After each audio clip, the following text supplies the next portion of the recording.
Good morning. Welcome to the Crow Wing County Committee of the Whole. First thing on the agenda is EMS equipment and training needs. Josh and Marion, would you like to come to the table? And while you're doing that, Madam Chair, can we take the roll? Sure. Commissioner Coring, Present. Commissioner Lubke, Present. Commissioner Barrows, Here. Commissioner Hoag, Commissioner Franzine. Here. All members are present. Madam Chair, I'll tee this up for you if I can. We have a couple of guests with us today. Josh, and is it, let's see, Wagmeister? Wagmeister, pretty close. Wagmeister, Yep, okay. I'm used to having it every other way. So. Well, I apologize. And Worries. Marion Larson, that's a little bit easier. I can't Yes, screw yep. that one up quite as badly. Marion is with, I think it used to be a 14-county EMS region, but I think it's 11 now, isn't it? It is, yes. Okay, 11-county EMS region. And historically, the EMS region, we have been part of a joint powers organization that has helped to supply training and equipment for the local EMS providers. Historically, that was funded through two grants. One was a general appropriation from the state of Minnesota. The other one was tied to seatbelt fine revenues, which is really only something that you're telling yourself because the source of the revenue really is irrelevant. They tied it to the total amount of seatbelt fine revenue, but once the dollar went into the general fund, it was a general fund dollar, and a general fund dollar is a general fund dollar. So in essence, what they have done by hanging their hat on the total seatbelt fine revenue is they are seeing a declining revenue stream, and because we're not writing as many fines for seatbelt revenues. At the same time, as I was hearing that from Marion, she had done the white paper that is in your packet, then I got an email from Josh, and Josh was emailing us and telling us that they don't have enough equipment to run the EMS region. And it sure sounded like the two sides of the problem coming at us. And so here we are today to have these guys tell you a little bit about what they're experiencing and for you guys to help us try to figure out what direction do you think we should go to help resolve that. So maybe I could start with Marion and you can give us the background and then Josh will head into the ask for you guys. Okay? Sure. So as it showed in the white paper, the EMS regions have been funded at a state level since the mid-'80s. Since 1989, we haven't seen an increase in our revenue. We were actually making more from the state in 1989 than we were today, dollar for dollar.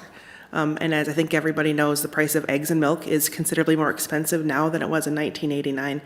So the dollars just aren't adequate to sustain what the region does. We do a number of things. Training and equipment grants to our local providers is certainly one of them, because our whole focus is to make sure that the EMS system within our 11-county region is able to support the needs of our local communities, and education and training are a huge part of that. Another part of that is EMS coordination. So in the event that there's a disaster locally, we can help provide you the resources, ambulance-wise, that you need to help recover from a tornado or from a mass casualty incident or a nursing home that's lost power and those residents need to be moved somewhere else. You don't always have the resources to do that sort of big response locally. They might not even have the resources through their mutual aid agreements. We have to look throughout the region or throughout the state, depending on the size of the situation. And that's sort of what we do. As a Joint Powers Board, we talked pretty extensively about our needs and how they're not being met at the state. And if the region goes away, those impacts are then shifted to the local level. My board hasn't taken a position on what each individual county should do. That's not their purview. But I believe the commissioners did have a consensus that it would be a hardship for each of their counties to offer the same set of services. It would also be duplicative. Josh? Yeah, good morning. So I represent one of the first responder zones within Crow Wing County, Zone 2. And Zone 2, if you recall, last summer we came, actually I think the sheriff came in front of the board and requested us to be officially recognized so that we could go to the state of Minnesota and become a medical response unit. Little history on Zone 2, we've been responding to calls for probably upwards of 20 years. If anybody's familiar with Bruce Edberg in the audience here, Bruce has been part of that Zone 2 response organization for several years. Way before my time, Zone 2 disbanded, but Bruce and a couple other folks continue to respond. I run with Nisswa Fire and live within Zone 2. So as I started to get more involved in the community, I said, hey, I want to start also serving that Zone 2 area. Zone 2 is first assessment of Crow Wing County. So I started responding in that area. We started to find out that Mission Fire had folks that were living in that area as well. So they said, hey, we'd like to also kind of co-respond as well. The way that it worked for several years from when I started responding, which was probably about 4 to 5 years, was it was kind of like a rob Peter to pay Paul scenario. We got our equipment from our fire departments. We'd go on calls. We'd get kind of supplied from North Memorial on those calls with our equipment. In the past year, we said, hey, we have folks that are asking that want to join Zone 2 and that would like to start helping out in the community. And we said, well, let's become official. Let's become a nonprofit. Let's become organized. Let's become that medical response unit with the state, which we did last year, as you saw with our request. Since that time, we've jumped from 8 first responders, which were strictly firefighter first responders that were from either Nisswa Fire or Mission, and we've gone to 18. Within a matter of about 6 to 8 months. Those additional 10 folks are folks that are coming into our organization that want to be strictly just first responders that don't necessarily have a fire department affiliation with it. So enter into where we're now struggling is we have folks, we are blessed that we have folks that want to join and want to help out our community. However, we don't have the equipment. On average, it costs about $7,500 to equip a first responder. Think of radios, pagers, equipment, and training. Last year in our fundraising, we were able to bring about $5,500 in, and that was through mailers, online campaigns, going door to door. $5,500 was a good start for our operational fund. However, it doesn't even cover the cost for one first responder, right? So I have 10 first responders that I need to now equip with gear. Zone 1, which is south of here, down probably like the camp or Fort Ripley area, was generous enough to donate us some of their used gear late last year in December. So we're talking medical bags, we're talking O2 tanks, enough to get these new first responders with what we'd call kind of a skeleton bag, enough to at least show up, provide things like oxygen if the person's having difficulty breathing, as well as any medication such as like aspirin and other first aid equipment. It's not a full medical bag, but it was enough, and it was a very generous donation by Zone 1, and it was enough to get those new members that we've had in the organization equipped. As we've continued to grow and I continue to have more individuals reaching out that want to help out, I've started to kind of explore amongst the community. Marion is one of those individuals I reached out to, and she kind of informed me of the situation that they're in with the lack of state funding. I reached out to Tim. I met with Sheriff Klang a few weeks ago as well, just asking from the county perspective, what can you do to help me so I can help the community and help equip these first responders that want to serve. On a side note, we also were approached, I know it's kind of to some extent irrelevant to this meeting, but we're expanding also into East Gull. We're looking for first responders in that area, and we're going to start supplementing the zone over there that they had within Cass County that has kind of disbanded as well. They see that there's a massive growth of development and new residents coming into the area, and we have folks that live on that 371 corridor that could easily get into that area as well. Again, kind of irrelevant, but it does speak to the growth that we're experiencing as a first responder organization. Some of the top asks that I'm looking for to help our organization is radios. We've spoke with the sheriff's office a little bit. I know the sheriff's office is going through and replacing their existing radios with newer ones that will be of standard for the encryption protocol that's coming down the line. So we've asked for any of those used radios that the county could donate to us. AEDs is another one. So as I talked about those additional 10 first responders, we don't have AEDs for them. And AEDs, in my opinion, is one of the most critical things that we can carry on ourselves.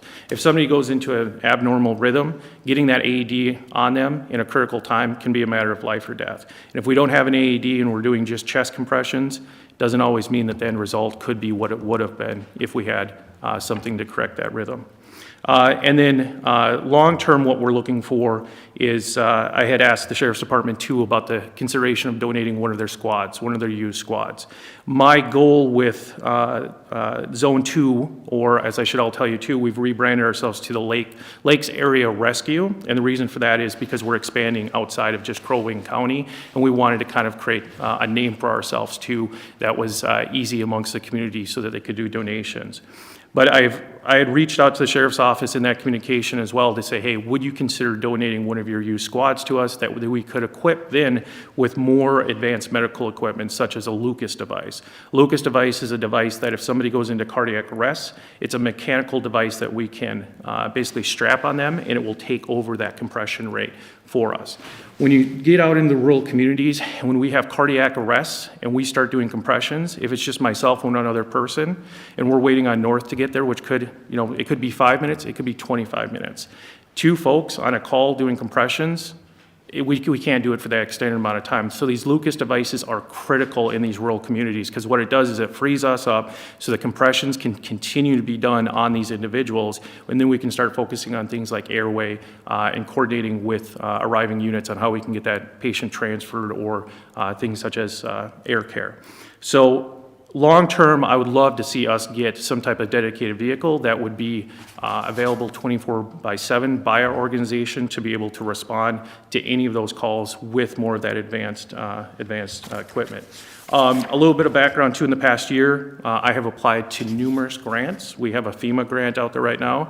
As everybody is probably familiar, that can be a lengthy process. So we're waiting to hear on that. We've applied to Firehouse Subs. Unfortunately, we did not get anything out of that. Essentia Health has agreed to give us 3 AEDs. However, due to the supply chain shortage, they think those AEDs may be late summer when they're going to get them. So we do have some issues with the supply chain. But yeah, that's kind of just quick background. Any questions that the board has for what we've been doing for Zone 2 or Lakes Area Rescue? Madam Chair. Go ahead. Couple questions. First of all, 18 people at $7,500 a piece is $135,000. I guess one question that I can think of is Zone 1, which is my district. Are you saying that being that they have donated some equipment, is there not active volunteer first responders down there? They very much are still active. So we became organized in the past year. During the COVID era, there was a lot of state and federal funding that became available to law enforcement, fire departments, and first responders. They were fortunate enough to get funding out of one of those grants that they replaced all their equipment with newer medical bags, oxygen tanks, and so they took their used stuff and donated it to us up in Zone 2. So, Madam Chair, these first responders that you're talking about, these are not necessarily licensed law enforcement people or trained fire personnel necessarily, or anything like that. These are volunteer people that could be, somebody's grandma, because I know Carlene Coring was a first responder for the longest time. My cousin. So these are volunteer, just your neighbors that are volunteering to be first responders, correct? Is that a question to myself? I can answer. Yeah, that's. Okay. Yes. Yeah. So as we get new volunteers, there is no compensation that these individuals get. There's no paid per call like some of the fire departments provide to their firefighters and first responders through those organizations, which is, it's not much, but it covers things such as like fuel cost and wear and tear, and it's a nice thank you. In our organization as first responders, there's absolutely no compensation. There's not a dime that these folks get. They're doing it out of the goodwill of their heart. Like I say, everybody kind of has their own reason on why they're doing it. Some individuals sign up because they want to get that work experience for future careers to say, hey, I was a first responder. For training, we require everybody to go through and get the state certification of an EMR, which is Emergency Medical Responder. However, in our organization, we have several EMRs. We also have EMTs, which is the next level up, as well as paramedics, and we also have an RN, actually 2 RNs on our team. So these are very trained individuals. It's not like we're grabbing somebody off the street and saying, here's a bag, here's a pager, start responding to help out. These folks have gone through a lot of training, dedicated a lot of their time to be able to give back to their community for basically nothing. Madam Chair, so is this a one-time ask? What are you asking? How much money are you asking for? Is this a one-time ask, or are you asking the county board to fund something like this ongoing? Madam Chair, if I might pipe in here a little bit.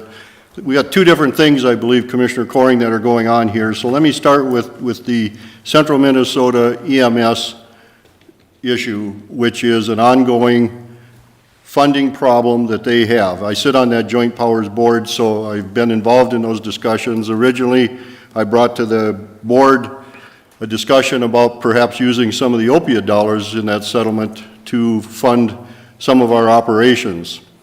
That doesn't appear to be possible at this point. It's certainly a very gray area, and I think it's darker gray than light gray, so I'm not anticipating that happening. But the issue at hand with the Central Minnesota EMS is that, first of all, there's 2 different budget cycles. They're on a state of Minnesota budget cycle, which is July 1 through June 30th, versus our budget cycle, which is a calendar year cycle. But in the discussion the 11 counties have had, it's obvious that we need to come up with some funding source. So one of the proposals that I'll be working on in the next couple days with Commissioner Lubke and Administrator Houle will be to work to bring this to the attention of our state legislators from our area here, and I think the other 10 counties will be doing a similar thing. We have those meetings set up for tomorrow. Unfortunately, they're Zoom meetings. We won't be face-to-face with them, but I don't know that that's always been on their radar to the point that this is critical at this point, particularly for greater Minnesota, where we rely on these services because of the distance and time that it takes to respond. So remembering that it's important that we continue this, because if you look at, if it doesn't continue, and we're looking at, I believe, Marion, you can correct me if I'm wrong, but in 2024 is when the real issue will raise its ugly head. And if we can't provide it as a joint powers board, then we'll have 11 different attempts to provide these services. Correct. Or not provide them, which would be even worse. So what we're hoping for is that we can get the state to step up to the plate and fund the emergency EMS regions. Well, the EMS groups, which there's how many of them? There's 8. 8 of them in the state. Give them a steady funding source that they can rely on every year, Paul. So that's going to be the first lift that we'll have. The second one is, if they don't step up to the plate, then we have an issue where 11 counties, in our particular case, are going to have to decide whether we continue these services and then come up with a formula, because there's quite a discrepancy from county to county when you think of Todd County, Wadena County versus Crow Wing County, the populations and the amount of tax base that's in those counties, to come up with a formula that would be equitable to all 11 counties and provide that steady funding source for the EMS in central Minnesota. Again, if we choose not to do it, it goes away and every county is on their own. But it's important that we remember that this provides the certification, keeps these people certified and up to speed on what the latest education is for what they're doing. These are volunteers, and to Josh's point, they don't get a buck in most cases to do this, and they serve a great purpose in our central Minnesota corridor. So I look at that and I think, well, we need to make sure that this happens. At one point, as you remember, Commissioner, I worked for Congressman Nolan, and one of the biggest things I heard out there from these small communities was that and this was firefighting, happened to be firefighting, is that their equipment was out of date. And if you think about going into a burning house and you can't get the equipment, and they're up against, in the grants that are being applied for, the bigger cities, the bigger fire departments, they get the dollars, not the little guys that are applying out there. So it's not an equitable playing field for every group out there. But it's going to be extremely important that we support what we're going to do tomorrow with the legislators, but also to take a hard look at what's going to happen next year with the budget for the Central Minnesota EMS. I want to go to you, Josh, for a second. I'm sorry, Paul, did you have a follow-up on that? Well, I appreciate the background, and that was great to give me the background, but I'm asking what the ask is today. I kind of know what the background is, but I want to know what the ask today. The one thing that I heard is a squad car donation, and I will not support that. But what is the rest of the ask today? So I think it's twofold, right? I think at the hyper level of local, when you look at our organization as a first responder, it's a trickle-down kind of scenario. So if Marion's organization does not get the budgeting and the funding that they need from the state, that affects every first responder organization within central Minnesota, as well as the other districts as they mentioned, right?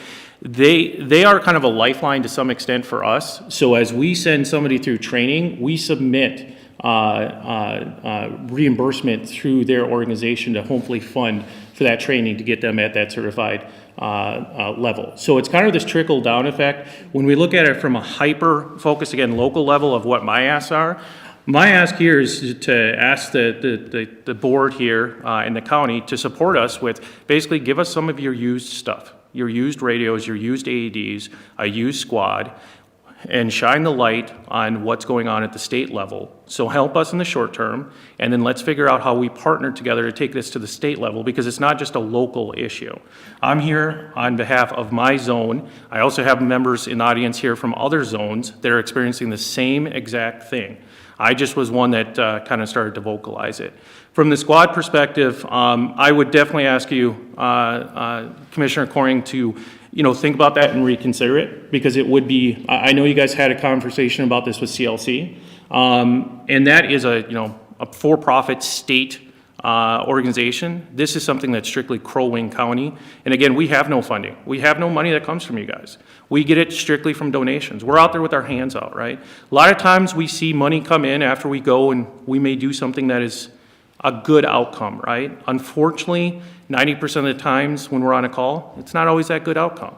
10% of the time, it is, and a very small percentage of that, somebody would like to thank us, and they thank us in the form of a donation, which helps continue to keep us funded and operational. So hopefully, Commissioner Coring, that kind of helped it's kind of twofold. One is we want to bring this to the state level to shine the light on this, and at the hyper level of my zone as well as the other 4 zones within Crow Wing County, I think we need to keep us operational. Otherwise, you will lose your first responders. If I can't equip my 10 new members with proper gear, what did they sign up for? They're going to show up and hold somebody's hand and tell them, hey, it's going to be okay until the ambulance gets here. I think everybody's quite aware with the circumstance that's going on with kind of the different ambulance services across the country. If we get hyper-focused again to our local area, they have a staffing shortage. So first responders are now taking this burden on, where we used to get on scene, we'd be on scene enough time to keep that patient stable, do assessment on them, and hand it over to, for example, North Memorial. We're sitting with patients now for up to 20, 30 minutes because of the shortage of staffs. And when we look at the hospitals, again, you guys are probably all aware of this, the hospitals are overflowing. They need to transfer patients outside of our area, so they're relying on organizations such as North Memorial that should be serving our community and taking those patients to areas like Duluth or the Twin Cities. So now you've lost an ambulance that should be serving your community. The burden now falls down on us as first responders. If we have something that goes out in our area, we're the ones that are guaranteed to be there. Doesn't mean that the ambulance is going to get there in a prompt time, but we're going to be there and we're going to do the best we can to keep that patient in a stable state and take care of them until they can get transported. So again, back to my statement on the squad would help us get somewhere much quicker, would ensure that whoever has that squad would have the proper equipment as well. Any questions? Josh, I gotta ask you, drill down a little bit more on the squad car. So obviously, fire department, when they're going to a fire with red lights and sirens, they've got the authority to do that. The same thing with the sheriff, police departments. What authority would you be under, and would you be running with red lights and sirens with this donated car from the county? How would that work? Yeah, good question. So I've spoke with the Department of Public Safety as well as the State Patrol on this. They issue basically a license or a certification to state that you can do such. Anybody that would operate this vehicle would have to go through a state level EVOC, Emergency Vehicle Operation certification. So it wouldn't be like any average Joe could get behind it. And just like your law enforcement, your fire department, and your ambulance, you can only respond as what we call like code 3 in emergency when you've been dispatched as code 3. So we would be following all the same laws and regulations that all of the other agencies do as well. So it's not like some guy is hopping behind a wheel of a vehicle that has lights and sirens. There's requirements, there's laws, there's processes that are followed. Madam, And I understand, and I'm sorry about asking so many questions, but so like the equipment, I see the sheriff is on here and John Bowen's on here. What do we do with our old equipment? Normally, I believe we trade it in. And so I didn't hear a dollar amount today that you're asking for. You're talking about old equipment and old stuff like that. So Madam Chair, may I? Yes.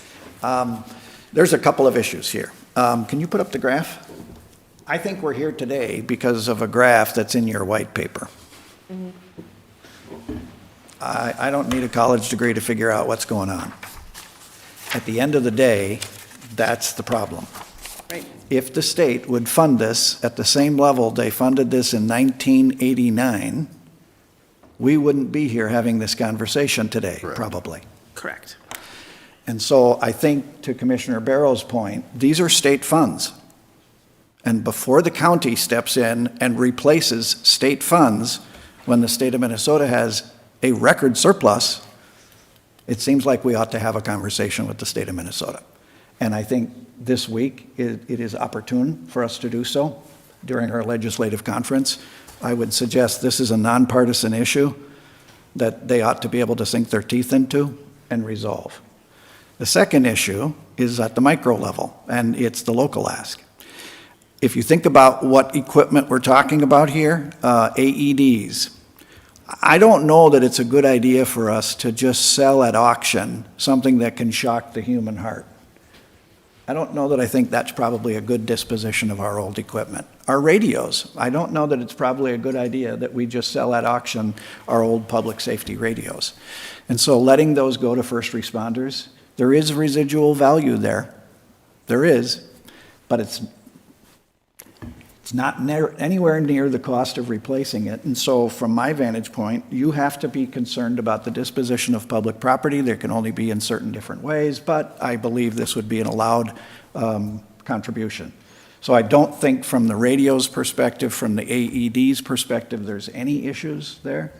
There is the residual value of a squad car is considerably greater. It's somewhere between $8,000 and $10,000, somewhere in there. We did not donate the squad car to CLC. We said no. And so that's a context for the ask. The other thing is, if you decide that you're going to donate a squad to first responders, bear in mind that one first responder will have it, just one. The other thing to bear in mind is you have multiple first responder groups, and you should consider what you do for one, you need to be willing to do for another. So I would suggest that there's two directions here. One of them is with our state partners, and we ought to have that conversation. Commissioner Barrows, Commissioner Lubke, and myself, we are attending virtually the legislative conference this week. We'll be meeting with legislators. That's a good opportunity to talk about that issue. And at the local level, I don't have any issue with the first responder groups working with the sheriff's department to figure out how they can get our used equipment equitably distributed among our first responder groups. I don't see any big issues there. Squads, a little bit different. It's up to you. And if I may just add, I mean, to your comment, Tim, I would say that consideration of the used equipment, even as far as used squads, should be underneath consideration for all the first responder groups. Again, if we go back and we look at the crisis that we're in right now, we have a staffing problem. The ambulances aren't getting out. Your first responders are getting out. If you can equip them with used stuff, if it's a vehicle that's $8,000 that the county is going to donate or sell for $1, that's a very minimal investment to have that impression in the county when we show up. When we show up, all the patients know is they've called 911, they've talked to Crow Wing County and North. They don't know who we are as first responders. As far as they know, we are part of the county. They think we're part of Crow Wing County. Heck, we're dispatched as Crow Wing County Zone 2. So to the public eye, we are a branch of Crow Wing County, though we get no funding, no support from it, but we're dispatched through the county. So just things to kind of consider. And I would be wholeheartedly in favor of supporting this for all the zones. I'm not coming here saying, hey, I just want you to focus on me. I was one that just kind of raised my voice and said, hey, we have to do something at the local level, and now we're realizing that this is a statewide issue. Madam Chair, if I might, and Administrator Houle brought this question up, Josh, or this point, that one person has that vehicle. So your response time isn't necessarily going to be increased. If you look at the geographical area that each zone covers, that vehicle could be on the other end of the zone. And before somebody gets to it, because it might not always be the same individual, it could be a different volunteer because you're a volunteer organization. So the response to get that vehicle and what would be the equipment that follows that vehicle on site will be a lot less than the first responder that gets there with their bag to start to administer whatever needs are there. Yeah, and So- every, yes. When we talk about one vehicle, when we talk about the sheriff's department, we got many squads out there so they can respond from wherever they're at, and they're driving them all the time.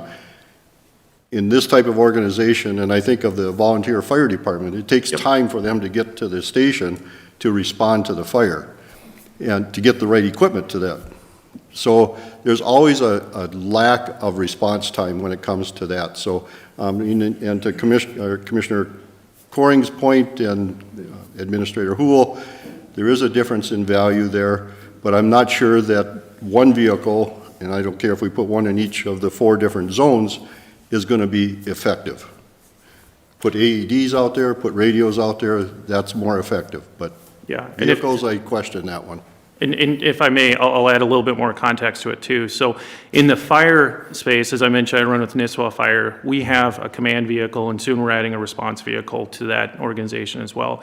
How that works is that vehicle does rotate amongst the area. It doesn't mean that other people are not responding. What that means is, for example, if I respond in my personal vehicle with my medical bag of the majority of stuff that I need, I start treating that patient, but I know that that response vehicle is coming with a Lucas device or more advanced medical equipment, so it's going to get there eventually.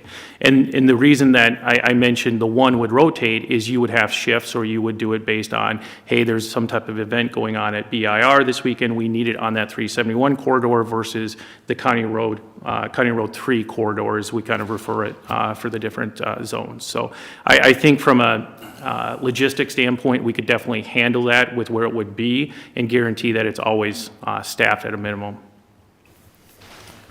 Madam Chair, how many actually first responder units are there throughout the county? For vehicles? No, for actual First responder, that is an excellent question. So when we look at the zones, I believe we go up to zone 4. But then you have different things like your Emily first responders, which I'm not sure if they're affiliated with fire departments.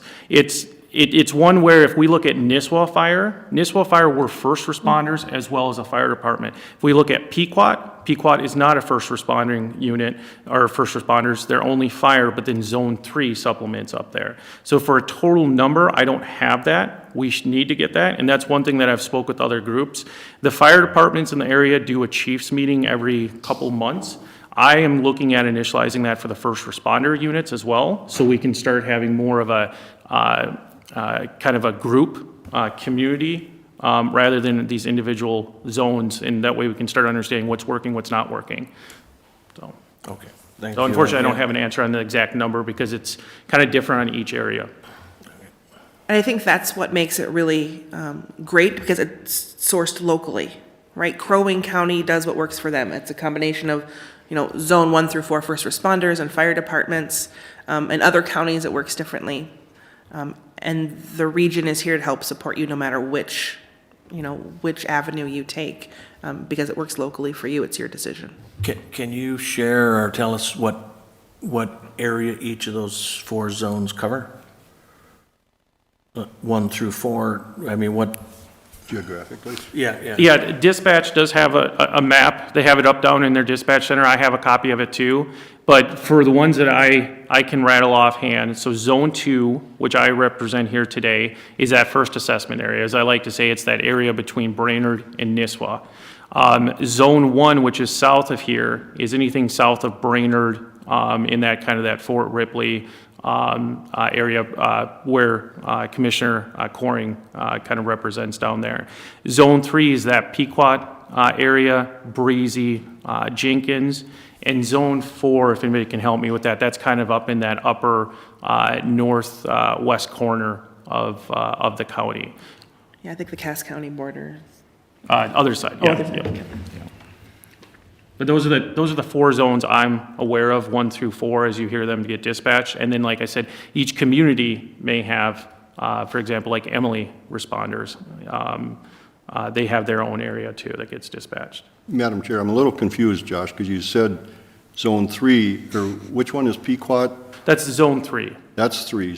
So that's the northwest corner of the county, so Zone 4 I'm sorry, Zone, is yes, northeast then. she was correct. It would be the northeast. Okay. Sorry, is what I was referring to for Zone 4, sorry.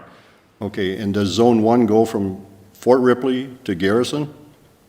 I think they butt up pretty close over to that Garrison area. So a huge geographic area, the same on the eastern part of the county, I would assume, over in your area. Yeah, Zone 3 is, or I'm sorry, Zone 1 is probably one of the larger first responder zones for area, yep. And just for context, we haven't, John, asked you for all these numbers, the number of, I'm just giving you a hard time, John. We'll get to you in a little bit. Are there any more questions? Madam Chair.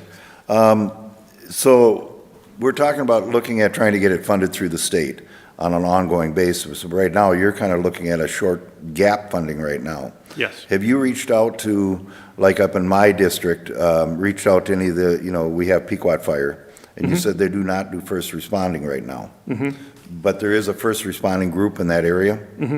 Okay, have they gone to the local jurisdictions and asked for some dollars from there too to help with the gap financing? Do you know that? We do have somebody from Zone 3. I don't know if they've got any funding from the local city. I believe so. We do Okay. all of our own fundraising in Zone 3. We do a calendar every year which raises quite a bit of money, and we literally go into door to door in every business that we can to ask for money, and then we put out a calendar that helps with advertising for these businesses, so it benefits them as well.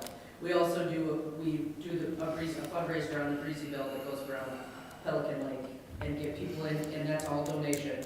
But as far as I know, I can't say it for sure, but I don't believe that we get any funding. Commissioner Coring didn't hear any of that.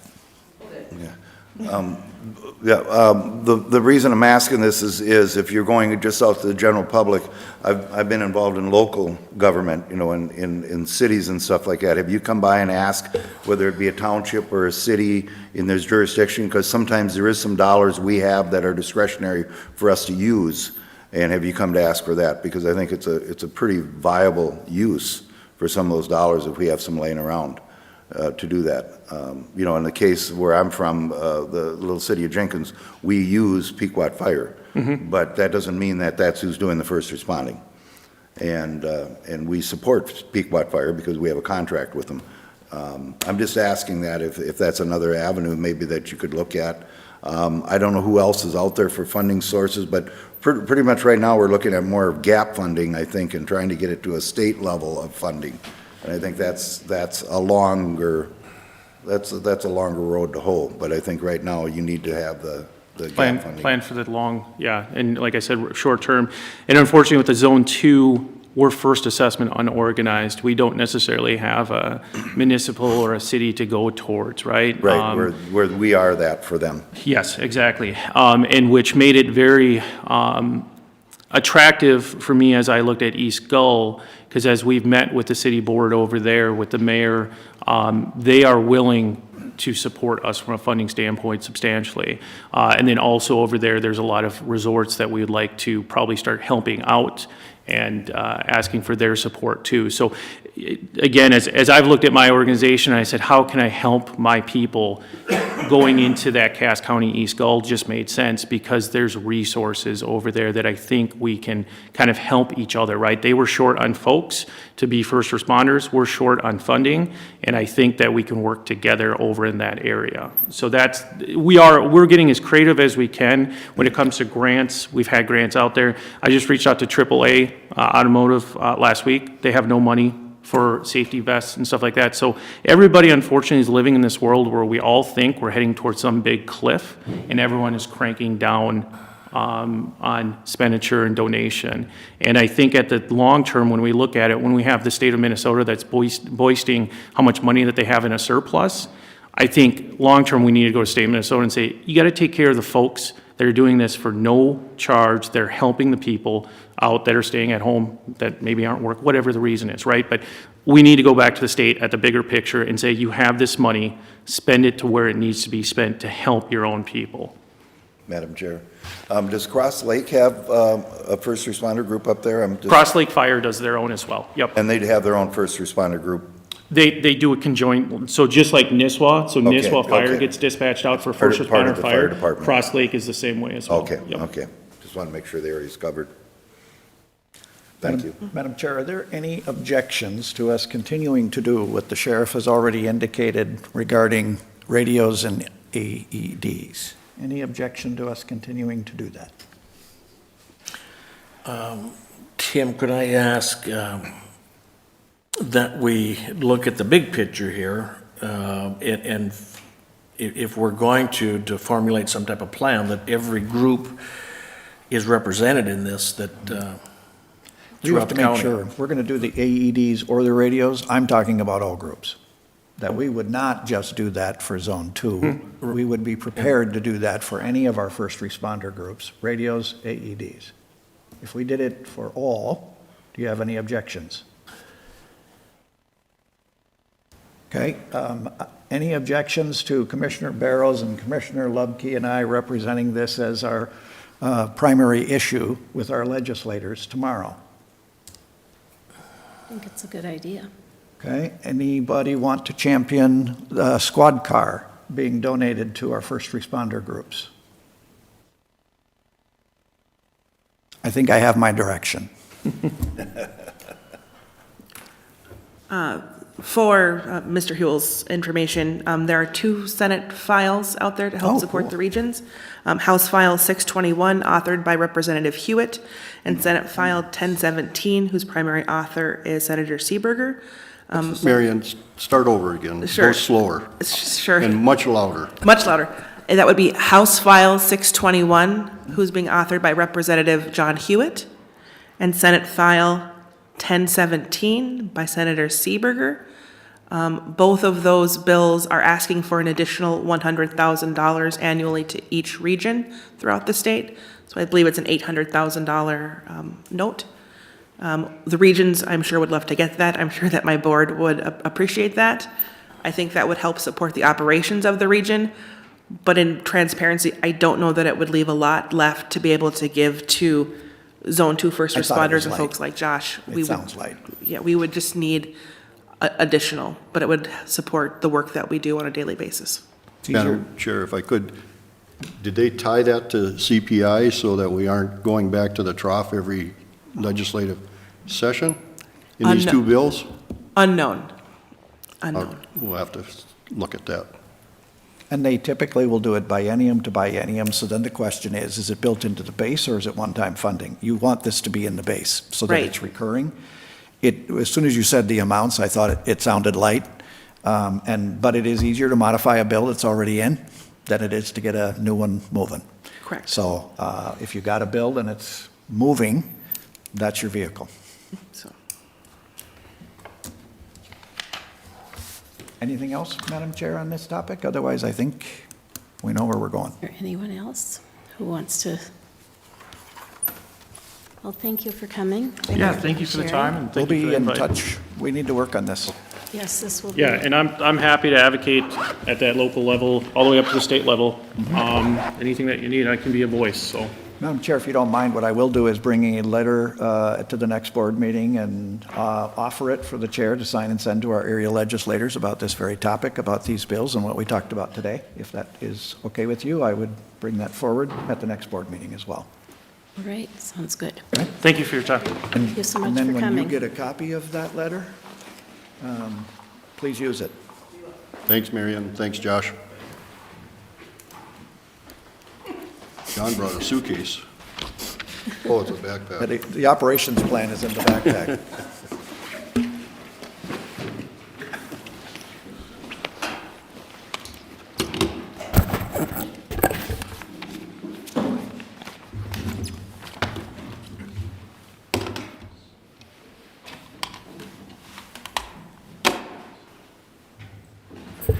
Therese, can I share my screen? Perfect. John, can I ask who's online because you're here? Yep, I'm online because I'm going to share my screen so you can see the documents. Okay, so that's why that's up there? Yeah. He signed into the Teams meeting on his laptop.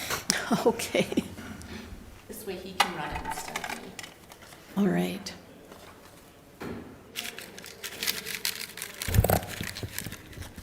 Good morning, Madam Chair and Board of Commissioners.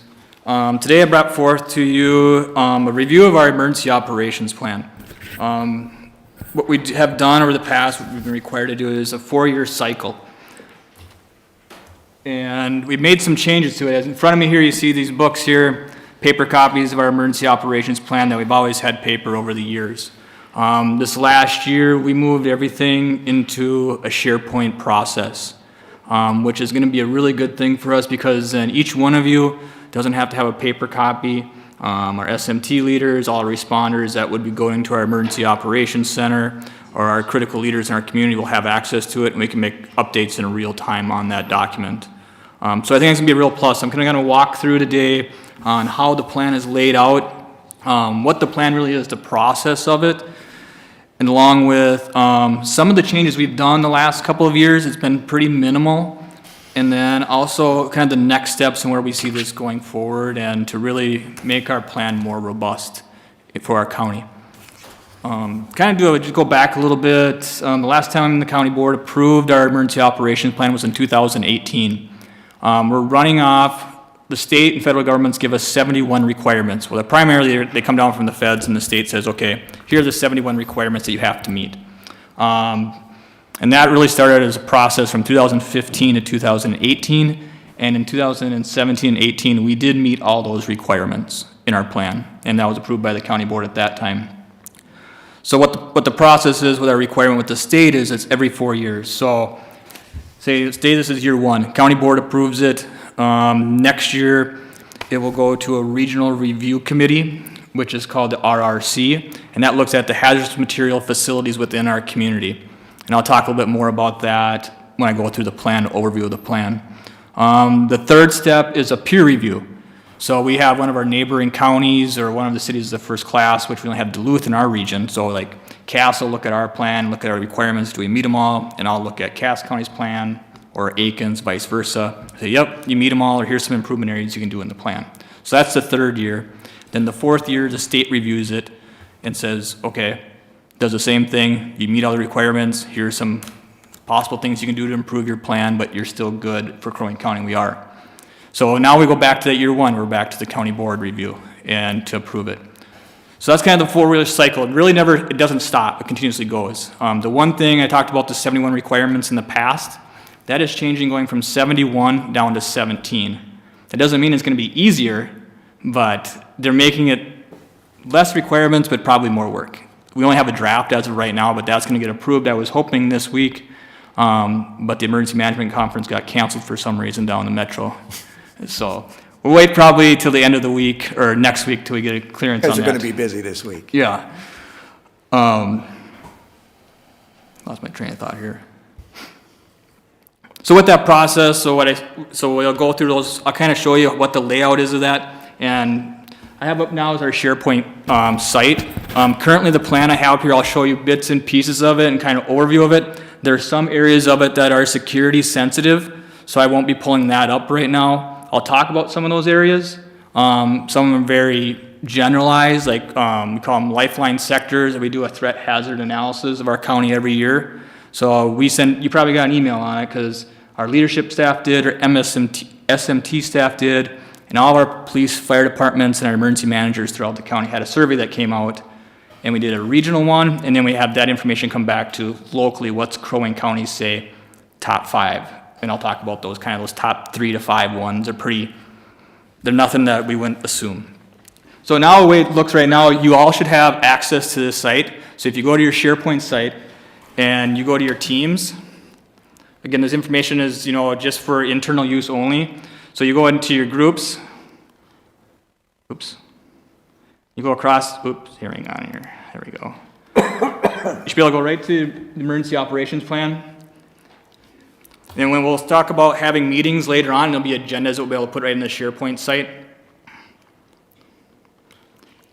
And this is kind of how our plan is broken out. So our emergency operations plan is really broken down into sections. The basic plan is really the policy-making area, which we'll kind of scroll through that. You guys can take a look at that. You can look at it after today and see what you think. I gotta get Don Ryan in there as well, but he's reviewed this in the past. It has a lot of our legislative stuff federally and statewide laws and requirements in there. And then we kind of break it down into an ICS or incident command format. We have command, we have logistics, we have operations, planning, and finance. Kind of break it down, that's how we respond in the public safety world. So it kind of helps us kind of divide those out. And when we do open our emergency operations center, we have those working groups within our emergency operations centers or our incident command posts. So that's our plan, kind of mirrors those operations or those activities. Along with that, there's a folder in here. Let's see here. That's our appendixes, and I'll open this up. Appendices.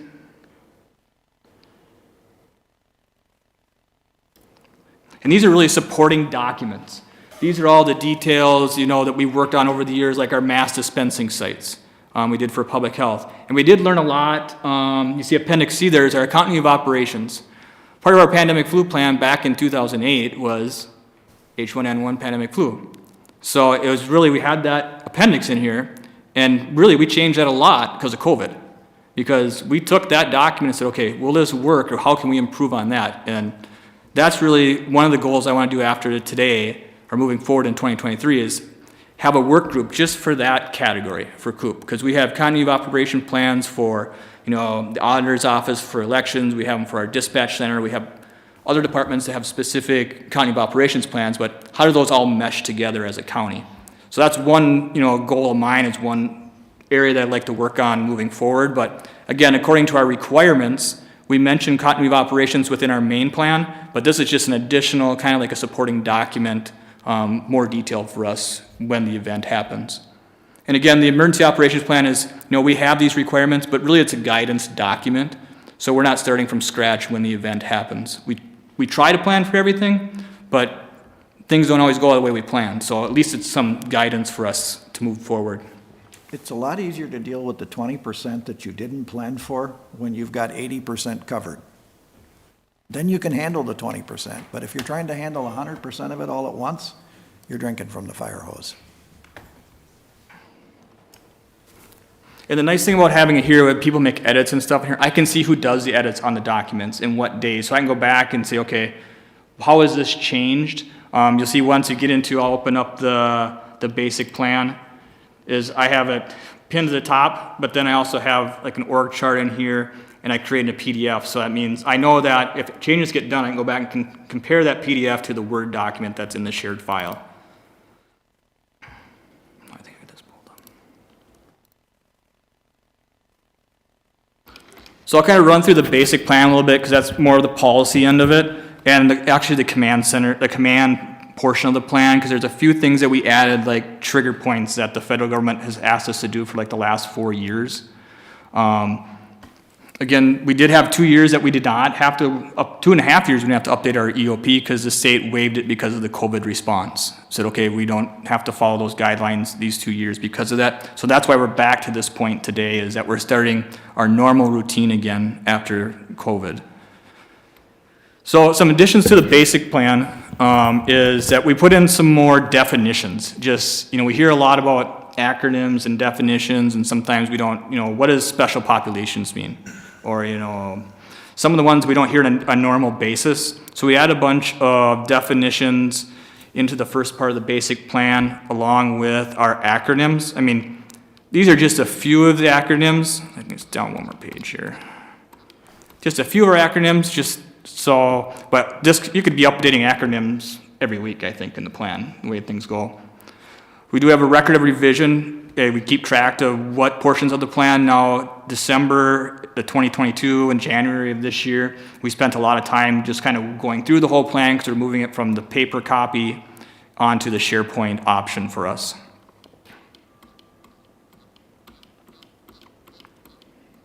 Got our normal table of contents I kind of talked about. Here's our sections. Maybe this is a better way to look at it, how our plan's laid out. We have our command, operations, planning, logistics, and finance, and our appendices. Madam Chair, John, did you mean to open up one of those on the bottom there so public can see? I think it's coming, yeah. I've got it. I got to share a different screen here. I apologize. I opened up Adobe. I think Paul's trying to talk.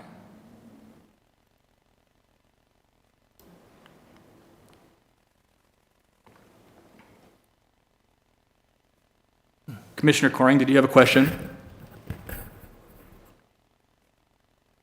We can't hear you. We can't hear you.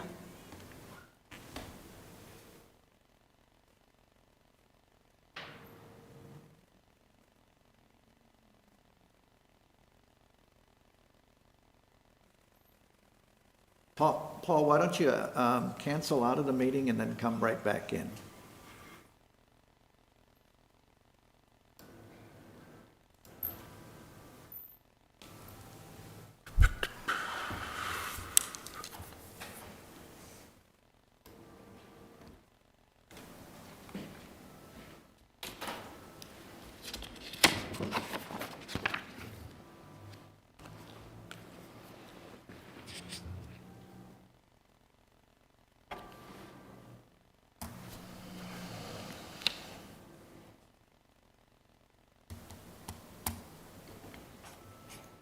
There may be a problem at his end.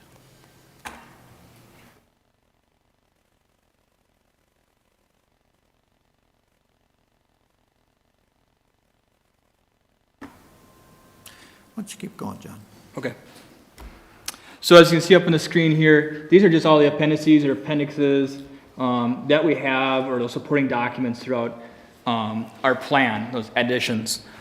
The one thing that I could say in the last 4 to 5 years that the Northeast region emergency managers have done with our planning group is that we've come up with a lot of these newer ones, I shouldn't say newer ones, that meet our requirements but go into more detail, like our debris management.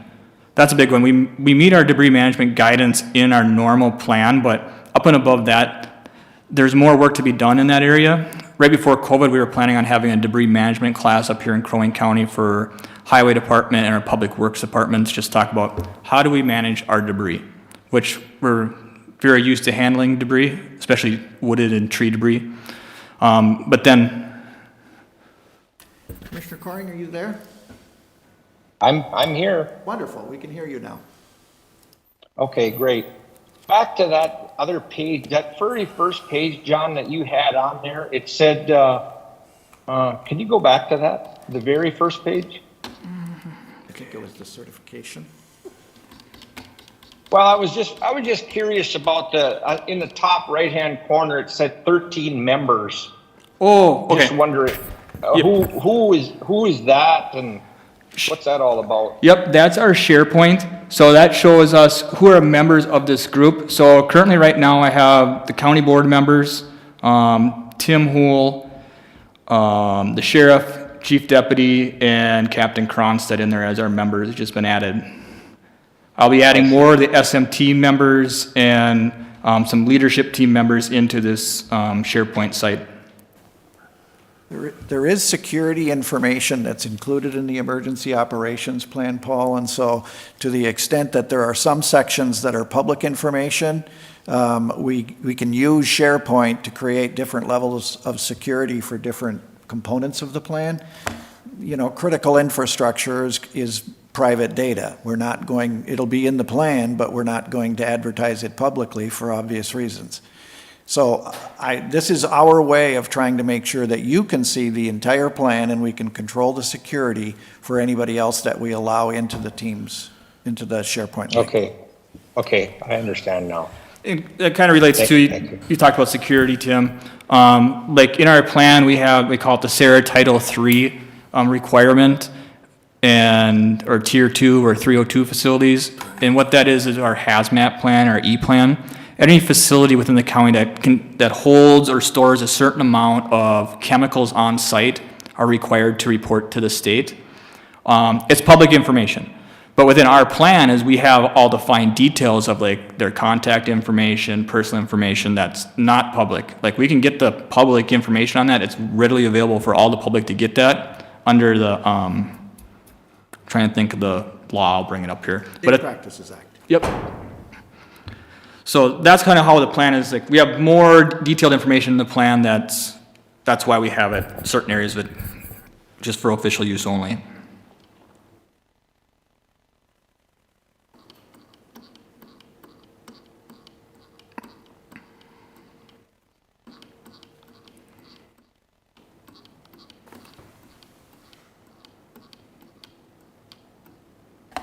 So I kind of talked about these. I won't get into much detail on them. You guys can take a look at them.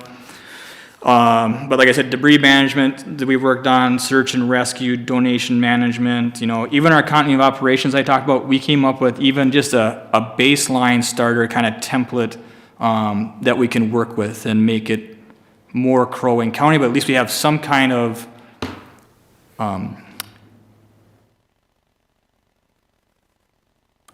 start across the board where we're not all unique. And we are unique, but we don't all have totally different plans. You know, we have kind of the same layout, kind of the same process, because the same requirements are there. Again, with the sheltering. John, can I ask? Go ahead. Can I ask another question? So in this plan, if anybody's been watching the news, there was a train derailment. I think it was in Ohio, and a lot of hazardous material. So in your plan, do you have something that, if that, God forbid, that would ever happen in our area, that you could kind of tap into that plan and the resources that come along with it? Or is that kind of the main reason for this? Yeah, that's Commissioner Coring. Yes, that is, we do, as hazardous materials response from facility, from transportation-wise, that is addressed in our planning section of our plan.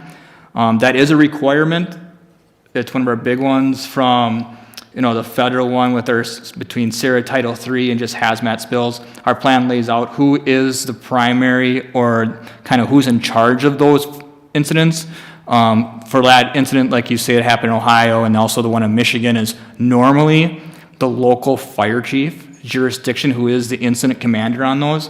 And we would play like my role and law enforcement, other fire departments' role would be a supporting agency to that incident commander, which I think a lot of times if everyone watch some of the press conferences out there, normally it's the fire chief from that jurisdiction that has taken the lead on it.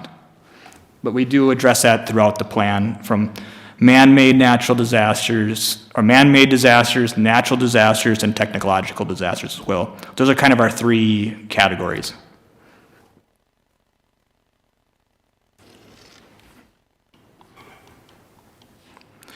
kind of the reason for our plan, which is, really we have an all hazard approach, and that's out in our basic plan here. Purpose is our standard, our number one reason for the plan is to protect life and property and ensure the continuity of government, and then just provide areas of support to all our political subdivisions in the county which require assistance.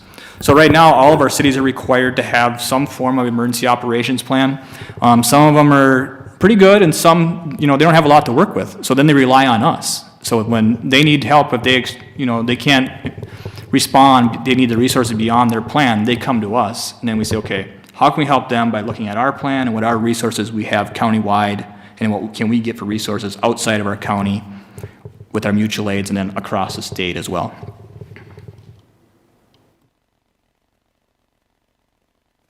Here's some of the legal basis. The Superfund, we talked about Hazardous Materials and Community Right to Know Act, or the Robert T. Disaster Act. The federal ones are big ones on the top from the federal side. And I'd say from the Minnesota statute side, the number one big one, if you want some easy reading on emergency management, is Chapter 12. We do a lot of talk about Chapter 12. That's our disaster assistance account that we get a lot of our funding back. There's some, and it also talks about, I know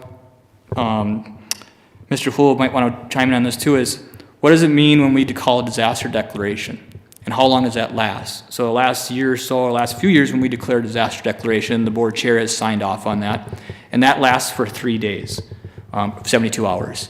If we need to extend that, we have to pull the whole board back together for a special meeting and then resubmit for that disaster declaration, which will last up to 30 days. Every 30 days, we'll have to go back and renew that disaster declaration. And what that really does for us, it really kind of, I don't want to say it opens our pocketbooks, but it takes away some of our normal purchasing requirements. Is that correct, Tim? Yeah, I mean, essentially what the plan is how are you going to help someone else if they get overwhelmed? And what help are we going to seek if we get overwhelmed? And so to the cities and the other jurisdictions within the county, we become that central repository. And then if we get overwhelmed, we go to the state and start calling in mutual aid.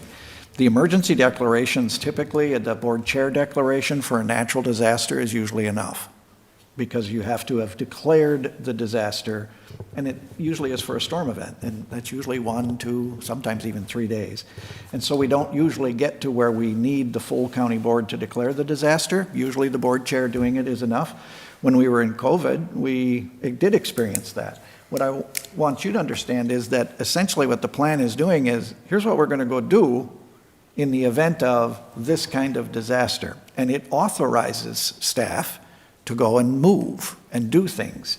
And so I just want you to understand that when those disasters are declared, this plan is laying out, this is recurring guidance to staff about how to handle certain things that we know are going to happen again and again. Sometimes it's not very often. Pandemic flu, that's a first for us, but it's been in the plan for the last 30 years. And someday we'll have a pandemic flu. So I think understanding what's in this plan is really important, because it's the plan for us to be nimble, quick in the event of emergency when we know you don't meet every day. And when just to close up on the disaster declaration part, one thing that also helps with us is get outside resources in. Say we needed the National Guard. We just can't request the National Guard unless we declare a disaster declaration. And that process is, the only one that can request the National Guard is the county sheriff. So you can't have a police chief or a mayor or a county board member call the governor's office and say, we need the National Guard here. We saw that from public members, by social media, like during the December storm, that we should have the National Guard out because we lost power. Well, the process of it's a little bit different, and really what's their mission. So that's why we have to go through the state duty officer and through the Division of Homeland Security and Emergency Management and say, okay, what's your mission, and make the proper procedures in order to get them activated through the governor's office.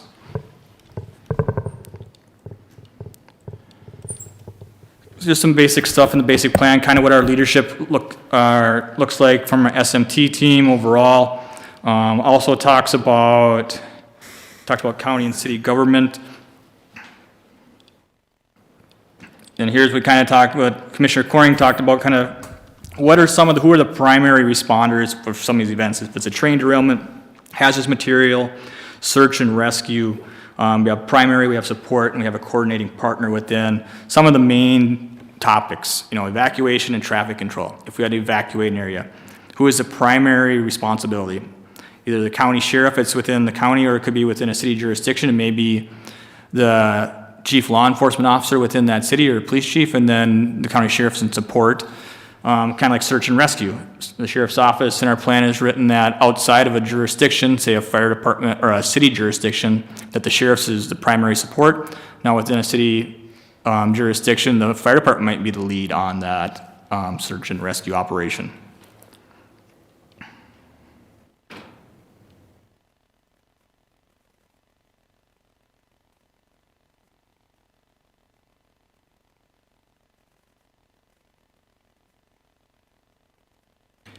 We talk about our emergency operations center. Our primary emergency operations center for the county is in the sheriff's office.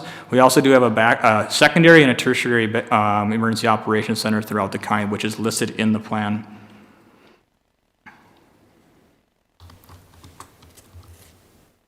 Here's about the National Guard. Only the governor can, the commanding in chief of Minnesota has authority to activate the National Guard. Talked about that process. Talk about our planning maintenance, which we talked about early on, the 4-year cycle, then our training and exercises that we talked about how Crow Wing County over the years has adopted, almost every county I believe in the nation has, to follow the ICS incident command structure. And then we also keep our staff that need to be trained in ICS and what levels of ICS kind of continuous basis, continue that training through our departments in our cities.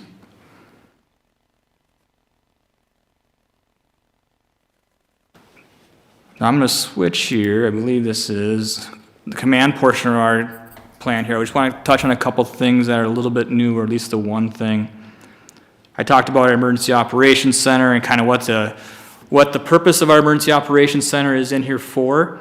And then also you'll hear ICS forms or ESFs, Emergency Support Functions. And that's one thing that was changed over the last 10 years quite a bit, especially for, say county staff coming in that doesn't use incident command forms on a regular basis.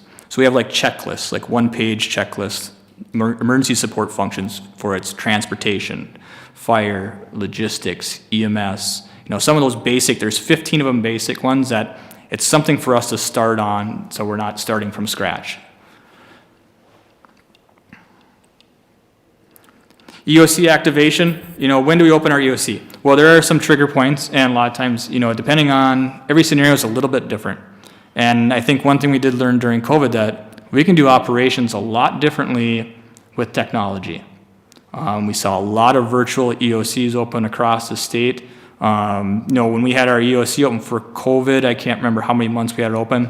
Most of the time there was 2 to 3 of us there. Sometimes there was 8 to 10 of us, but a lot of times there was 3 of us, but we were still communicating with multiple people through Microsoft Teams or WebEx or Zoom meetings. So really, your emergency operations center was being handled virtually and in person, and you were seeing a lot more of it in the virtual world. So we have partially and we have fully activated, which may be partially may only be a couple people in there and we're virtually. Then you may have full-blown activation. Look at the wildland fires we've had in northern Minnesota where their EOC is open for a week or 2, or flooding operations. Just it determines on how large, how big the scope is of that emergency or that event.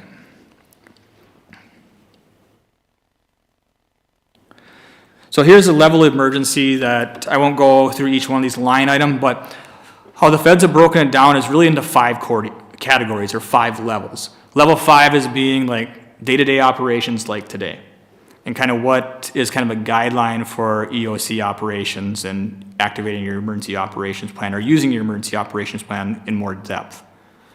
So you have level 5, day-to-day operations. 4 is just, like significant incident or potential emergency. Maybe you have a partial plan activation. I can say when do we, our plan doesn't just sit on a shelf and collect dust. We use it for all events. We may only use portions of it, like from say the December 13th through the 16th winter storm. We used portions of it. We looked at our sheltering. We looked at our debris clearance areas in our plan.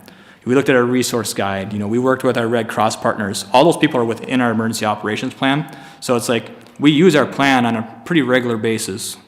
I wish we didn't have to, but it does happen.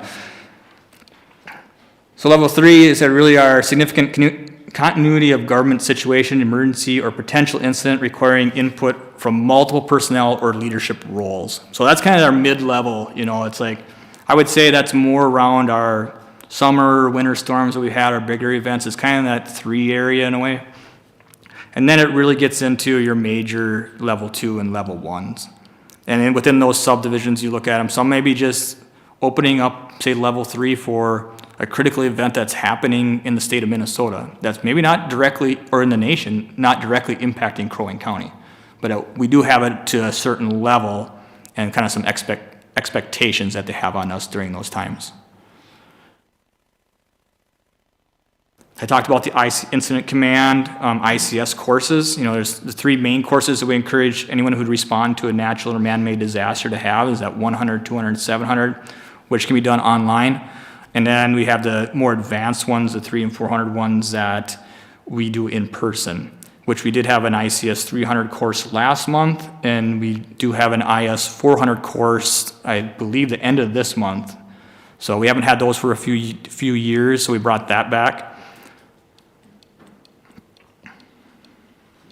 Then we talk about in the general plan about how public information is being relayed and who our public information officers are and what channels of media we use. So it kind of goes through that. It's kind of our basic stuff within the basic plan. And then we have some attachments or folders that are within that plan, like for EOC personnel, organizational charts, and I talked about ECFs 1 through 15.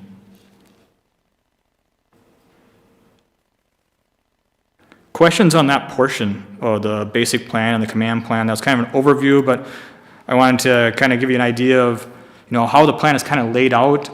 I won't get into more of the operational part of it. But, I talked about the annexes. Those trigger points are new, and then adding those additional annexes or those SOPs kind of guidance. That the main 3 I'd really like to work on the next year or 2 to kind of bolster up is our COOP planning, our debris management, which we are going that route now. I think we did 2 modules already with the senior elected officials with our cities and townships, and that's been big because a lot of those township board members and city administrators and stuff we've been dealing with, we've had 3 disaster declarations within a 12-month period. So, and that's with the debris clearance or debris management portion of that is, we're working on having a debris management class or a debris assessment, damage assessment class here, hopefully by the end of April, and giving them an app on their phones or their tablets where they can go out and actually do their damage assessments. And then as soon as it gives them GPS coordinates, they have categories they can put it in, they can take pictures, and automatically it's saved and it gets sent to myself and the state. So when the state comes out or FEMA comes out, FEMA says, okay, where's the picture of this? Where's the picture on the map? Show me before and after pictures of it. And then they're like, well, we have a couple of those things, but hopefully that's going to help a lot with that process. Debris management one, you think about sites. One thing we ran into from the May 30th storm that went federal, the Memorial Day storm last year, is that there's questions about where are your debris piles at? And are they approved by the PCA? We haven't had issues in the past, especially wooded debris. A lot of them, we have debris piles at our local jurisdictions or some of our gravel pits throughout the county. I know there's a few that were like, are those PCA approved? So one of our goals is that doesn't matter in the future is all of them went through, which is fine, but if we would have had in our plan, like, okay, this city's site is here, the city site's here, and here's like 4 or 5 throughout the county that their county highway uses. So identifying those will speed up the process, not only in the response, but also the recovery phase. Because a lot of times when you have a federal disaster declaration, the people that are working with our locals are not from the upper Midwest. They're normally from the deep south or the West Coast or Florida. So they don't quite understand the geographical area of the woods area and lakes. So my next steps for you, and I'll take questions, is those are kind of the three annexes I'd like to work on this next year. Plus, there's many other areas we have more time we like to work on, and we have those new requirements that once they're approved, we will get working on those. But I'd really like to get working groups put together every couple months, kind of divide up between some of these annexes and make sure we get them cleaned up a little bit better. And then if you have questions, but my next step is really to bring this to the county board next week for approval. And you'll have access to the plan now, and if you want to sit down one-on-one with me anytime and go through portions of the plan, or if you have questions, please do call. But any questions, I'm open. You do have access, I think, on your SharePoint sites now, so it'd be a good opportunity for you to wander through it. This is a year-long process, and so it's not like you're going to see this racing along, but you're going to hear things like we're working on the business continuity plan. That's the COOP stuff that John was referencing. So we will slowly but surely be working on updating that plan and bringing it back for your review and consideration. Thank you. Thank you. Have a good day. Thank you, John. Thank you, John. Thank you.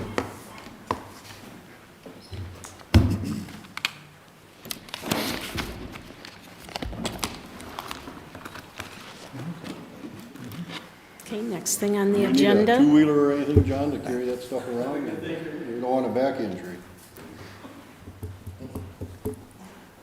Next thing on the agenda is the Minnesota Heritage Forest Project. Madam Chair, members, we have some guests with us today. Christine and Shelley are with the DNR. Joel, are you with the DNR too? Yes. Okay, and they're here to talk about the Minnesota Heritage Forest Project. There were materials in your packet that gave you an idea of where we're talking about, but go ahead and tell us what you need to tell us.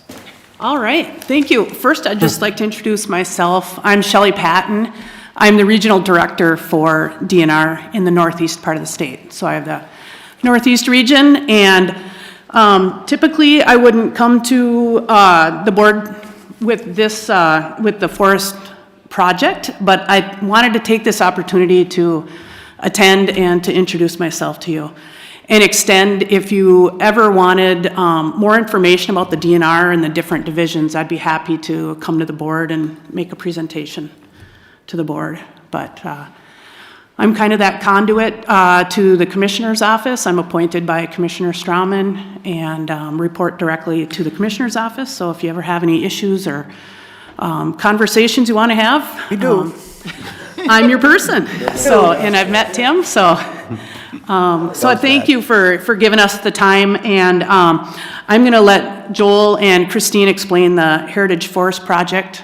It is the potlatch lands that were acquired by the Conservation Fund. So, Yeah, I think the board's pretty familiar with the project. In 2020, I'll just remind you, I guess, the Conservation Fund purchased the remaining potlatch lands in the state, about 72,000 acres. They were spread across 14 counties. In Crow Wing County, there was about 5,458 acres. But when the Conservation Fund acquired these parcels, they had no intention of keeping them themselves, so they're looking over the next 10 years to divest themselves of those parcels and find partners to acquire them, and they're hoping for a positive conservation outcome to keep them as working forests and preserve them into the future, at least for as many as they can. So with that in mind, the DNR staff has assembled teams across the state in the 14 counties to look at the parcels that TCF holds and see if any of them kind of meet our goals in terms of things like protecting rare species or protection of high-quality lakes and wetlands, high-quality habitat, things like that that meet our land asset goals. So within Crow Wing County, as I mentioned, we reviewed 5,458 acres and have identified 18 parcels totaling 581 acres that are a priority for the state. And we did work with, at the time, Ryan Simonson and Gary Griffin to understand what the county was interested in acquiring. So we didn't rank any of the parcels the county has interest in.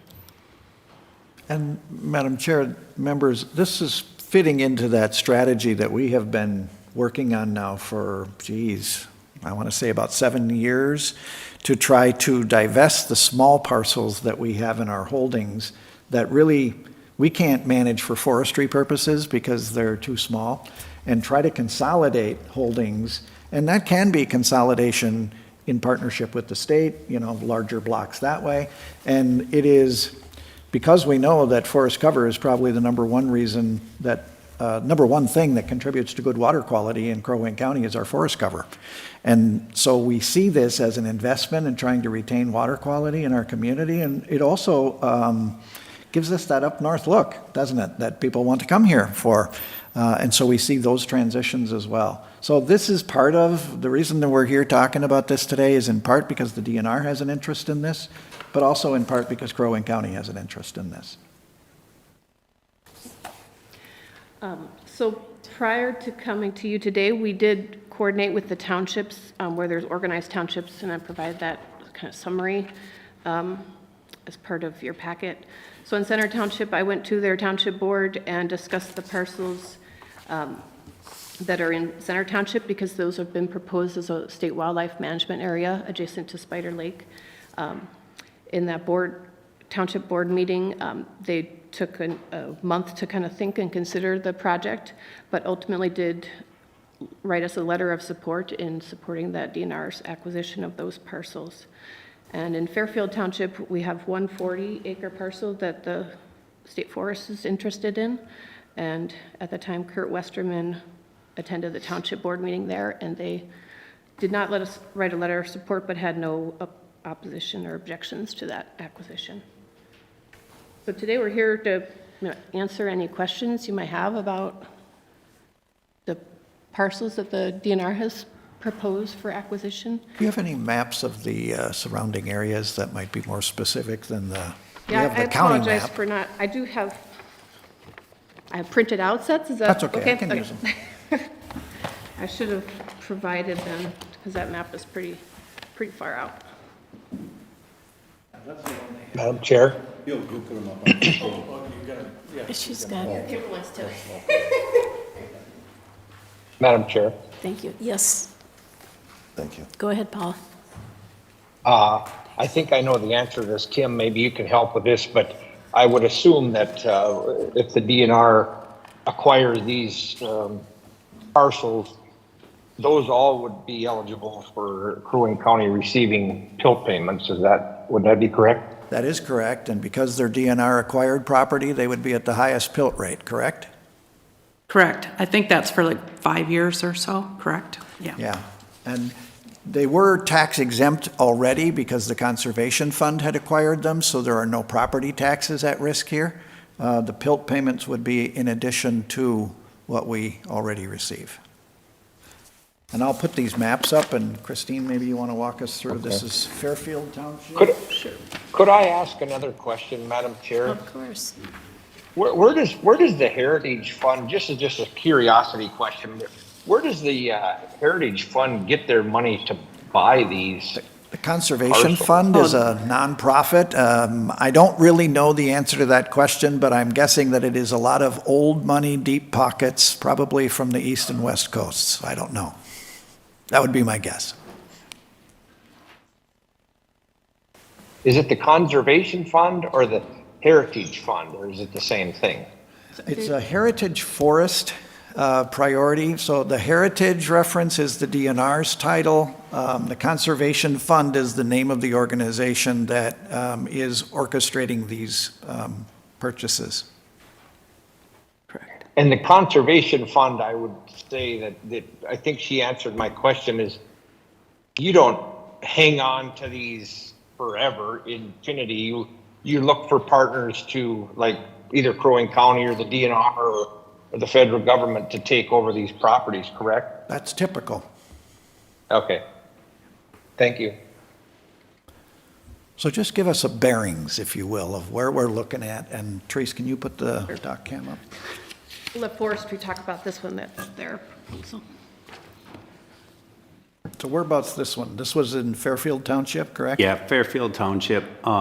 In the top center there, you can see section 16, which is school trust fund lands. And if you notice, it's kind of a weird looking parcel, like why would we take one isolated one? Well, school trust fund lands, there's a river in between those, part of that parcel there, so it's tough to get access to that, and that 40 has an easement to it, so that helps us manage the lands. We get so much closer when we come to managing and getting access to it that, you know, instead of approaching, I'm just throwing a number out here, this isn't accurate, but 5 landowners, we only deal with 1 now instead. So it's just strictly as an access piece, and there is timber to manage on that as well and keep in forest. Well, just off of Highway 6, west of Highway 6, north of CASA 35. Yep. Okay. Questions about that one?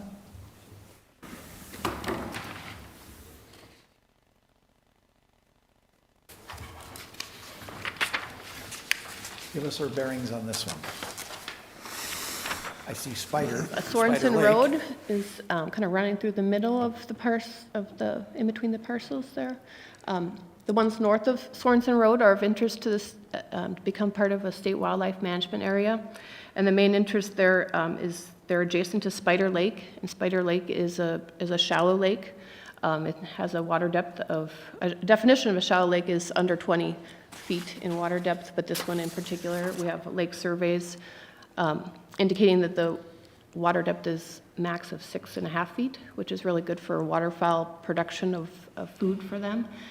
We have a shallow lake survey from 2006 that indicated it has a lot of wild celery, which is a really good waterfowl food, and it gets high use by waterfowl.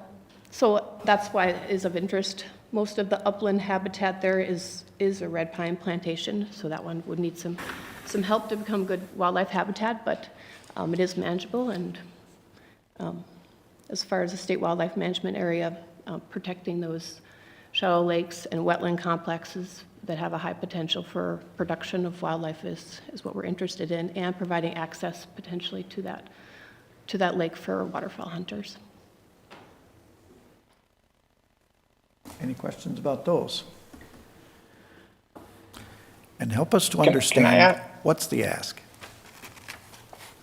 Did Commissioner Coring have something? Well, I guess just another curiosity question. I'm sorry about asking so many questions. It's normal for me. But when you acquired these 5,000 acres, did I hear you, is it correct that when you are holding this land, there's no property taxes paid on that 5,000 acres? That is correct. Yeah, Commissioner Coring, the land isn't held by the state, it's by the Conservation Fund. So we would be looking to acquire the 500 acres from them. So it's held by this nonprofit organization right now. And I believe that they're exempt from the property taxes as the nonprofit. And so if the state acquires the 500 acres, then we would pay at the higher PILT rate. Okay, I was just curious about the Conservation Fund. Apparently they don't have to pay property taxes. It depends on what they use the property for, but if it is open to public use, which it typically is, it can have restrictions on what kinds of public use. So they could, for instance, have no hunting if they wished, and it would still qualify as tax exempt. The Nature Conservancy does that with regularity.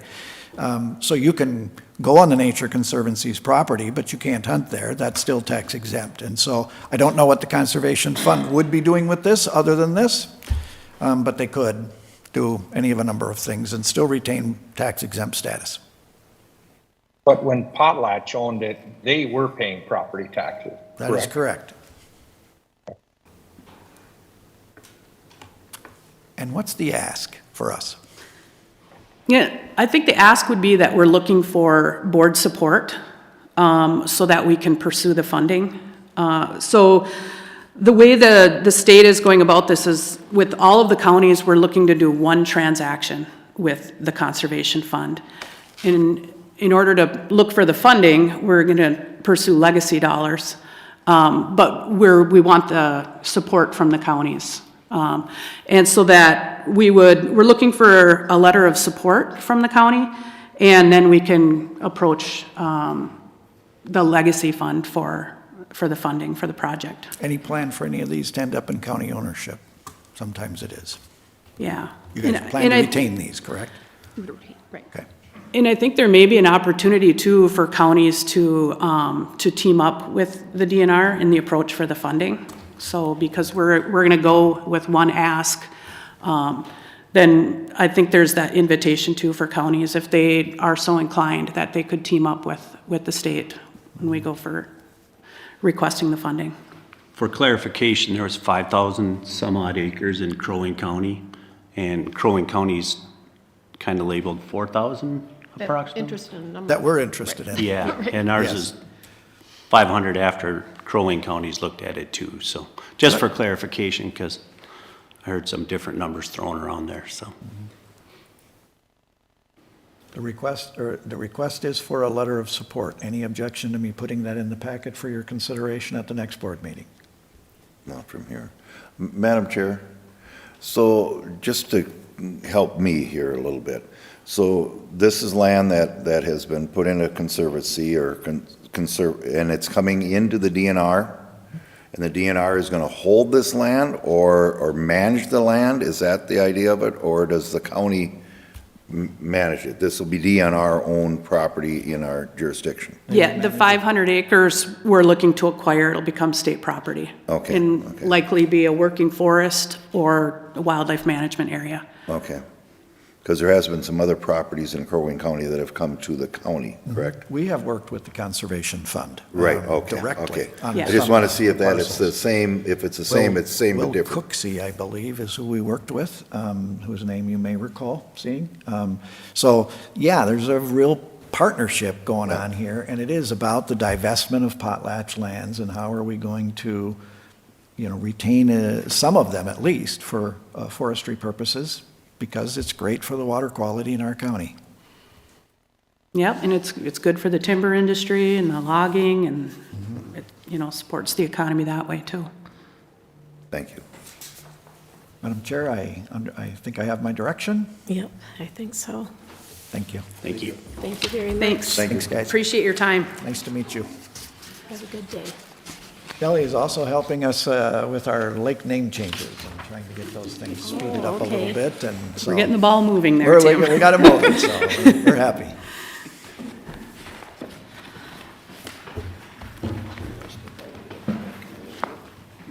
Thanks so much. Yeah. Thank you. Nice to meet you.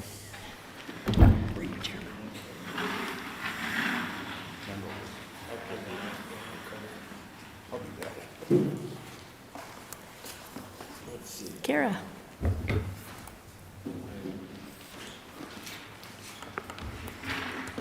I feel like I'm on the ground. Morning, Madam Chair, Commissioners. I am here today Kara Terry, Community Services. I'm here today to talk about our opioid settlement group, to give you an update and then bring forth an ask. So the grant dollars I would like to discuss today, the grant dollars we've received thus far, and then our first initial potential allocation. As you may know, you as the county board are responsible for allocating the opioid settlement dollars, and so you are the final decision makers in this quest. So first, a little history. Between 2016 and 2021, we have 18 Crow Wing County residents who have died from opioid overdoses, 11 men and 7 women. The non-fatal overdoses are significantly higher, with at least 98 non-fatal overdoses in 2016 and increasing to approximately 110 in 2020. Now, this isn't the overarching number of potential non-fatal overdoses. We could never have a completely accurate picture of what those numbers are, but these are the ones that have had emergency responses and/or hospital admissions. Community members and county leaders over the years have come together to develop infrastructure to help with the impact of the opioid epidemic, as well as other substance misuse issues. During this time, we developed our Brainerd Lakes Area Drug Education Group, or BLADE.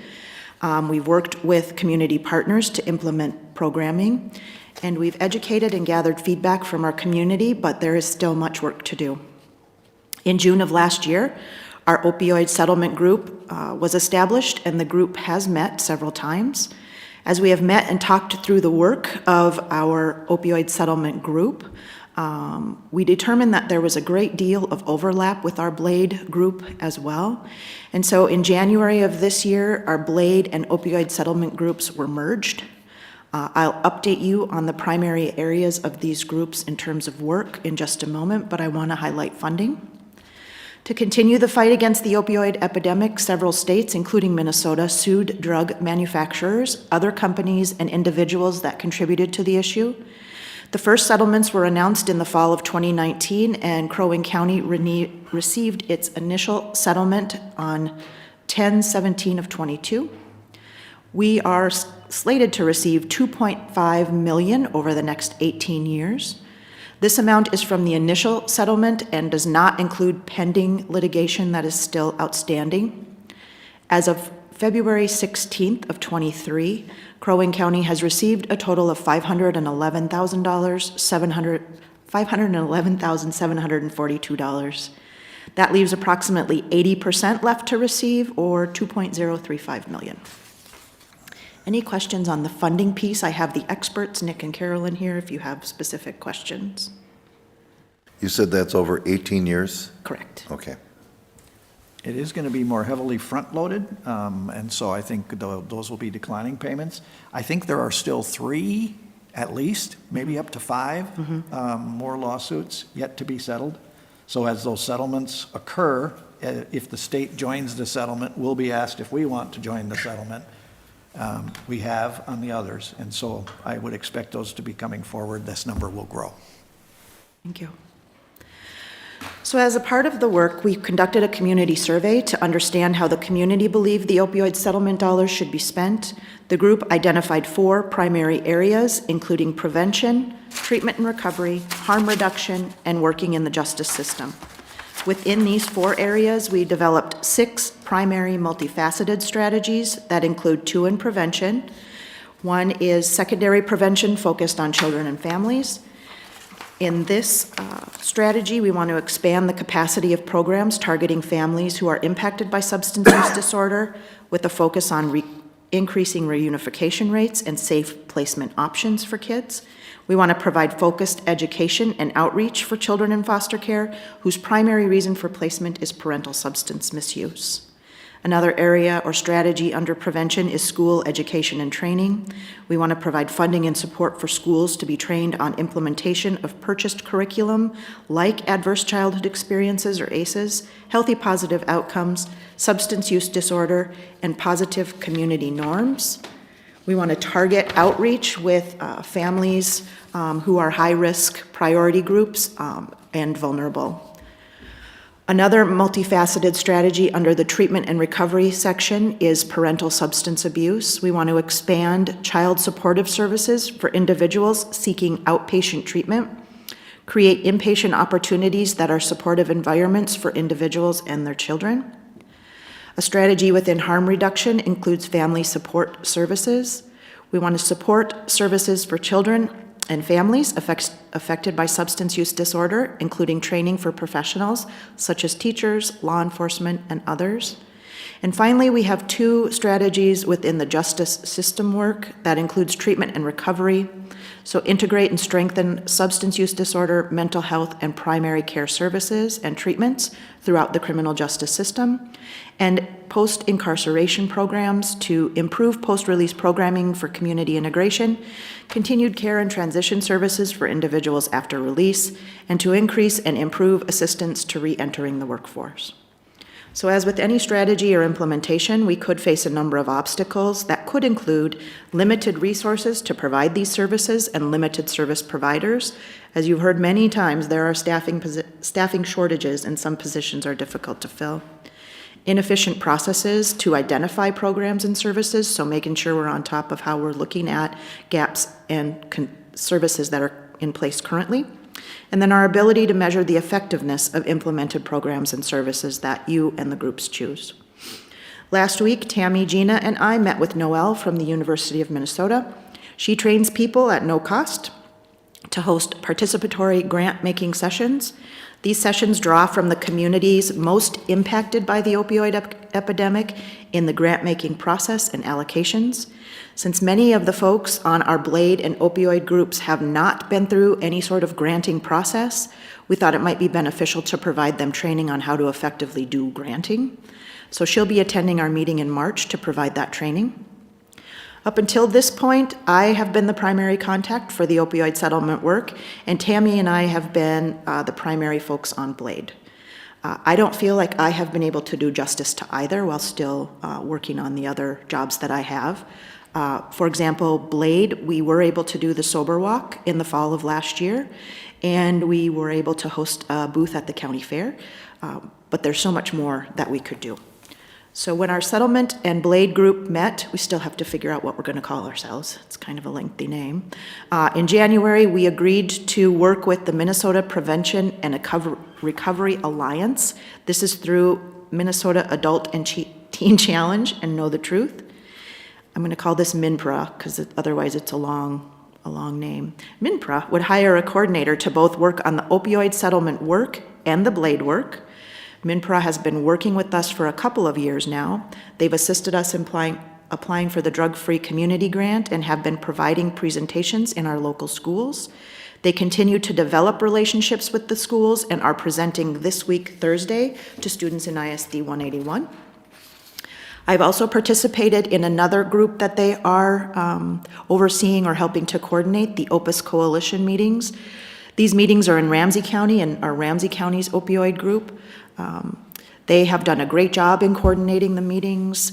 They schedule presentations, they work within the schools, they provide training, and a host of other activities that we could sure use help with.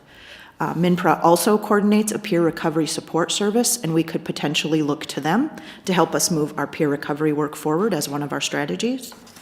They would actively coordinate community engagement events and initiatives for and with us. They would also help us coordinate implementation of evidence-based practices to fulfill our plan.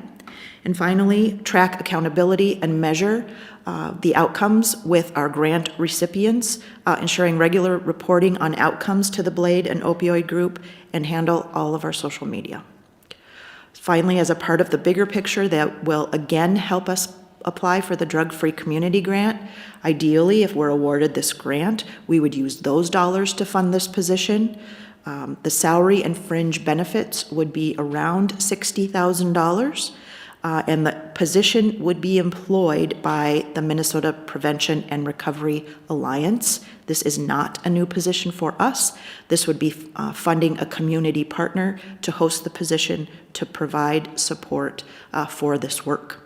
So I'm here today to ask for approval to allocate funding for this position through the Minnesota Prevention and Recovery Alliance, as well as answer any questions you might have about the opioid settlement work. Madam Chair, if I might ask a couple questions.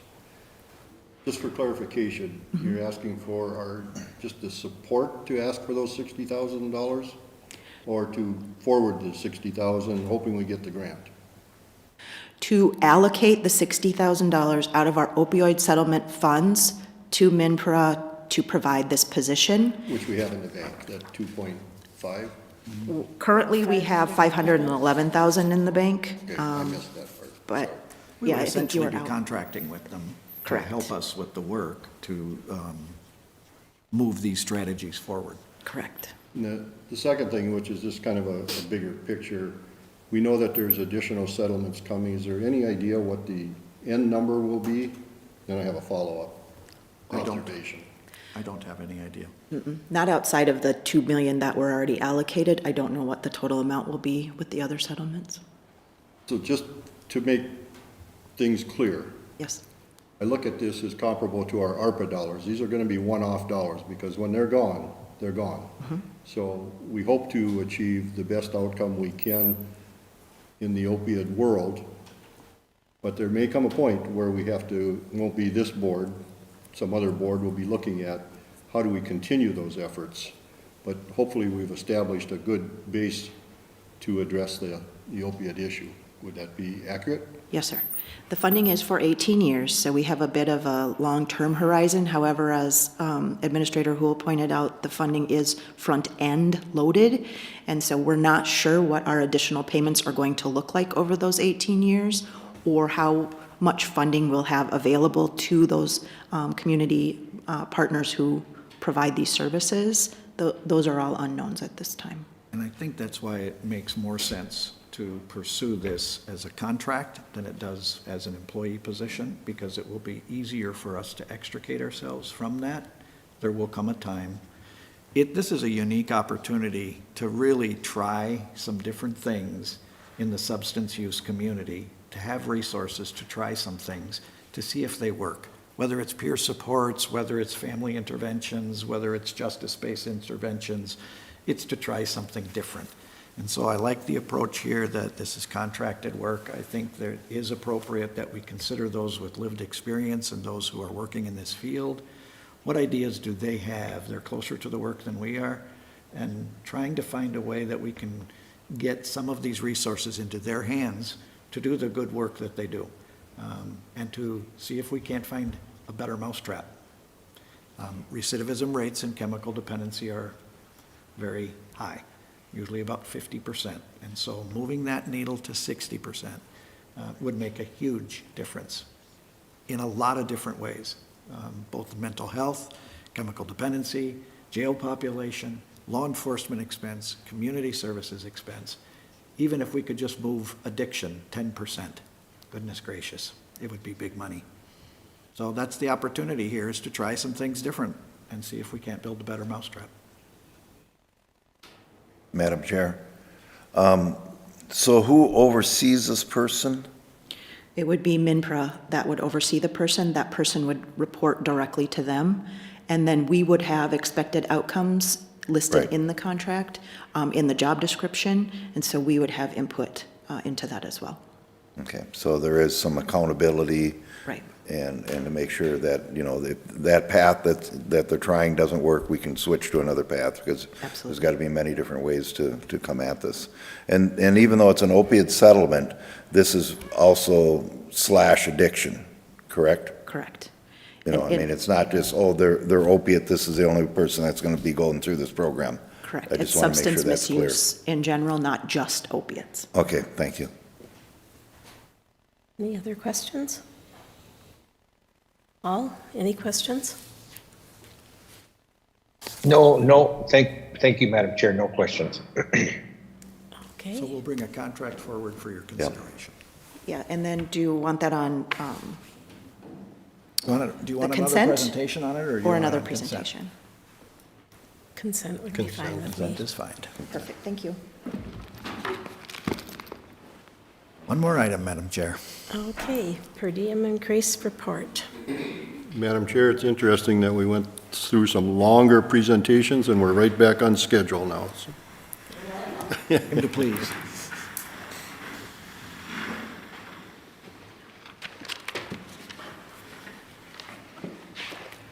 We have Heather's name, but there's more than Heather, so please introduce true. yourselves. My name is Ryan Hardy. Good morning, Madam Chair, Commissioners. I'm Heather Kelm with Port. With me, I have Kirsten McKee, Program Director, and Ryan Hardy, our Accounting Specialist. Port of Crow Wing County, it's a private nonprofit organization licensed to provide children's residential services to youth ages 10 through 18 who need a safe, structured environment. Port aims to provide youth with the tools and resources they need to guide them along a path to success. On average, Port serves about 150 youth per year. About 89% of Port's program revenue is coming outside of Crow Wing County. Nearly all youth that we serve return to the county that they came from. The services that we provide are 72-hour holds, respite care, crisis stabilization, 30-day evaluations, short-term services, and our regular program services. Within that, all of our services are unique to each youth and their individual needs. Sometimes that might look like a medication evaluation, a medication review, It might be a diagnostic assessment. All youth receive individual counseling, some family and group therapy. Psychiatric evaluations, independent living skills, CD assessments. The youth that we're serving are high needs, extremely challenging, and they come from really traumatic environments, experiences. And Kirsten here is going to share a couple stories of some of the youth that have been in our care. Yeah, so like Heather said, all the youth have had some sort of trauma in their background.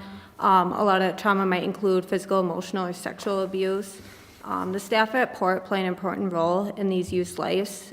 Staff are handling these behaviors that come with this trauma and trying to prevent further trauma on these kids.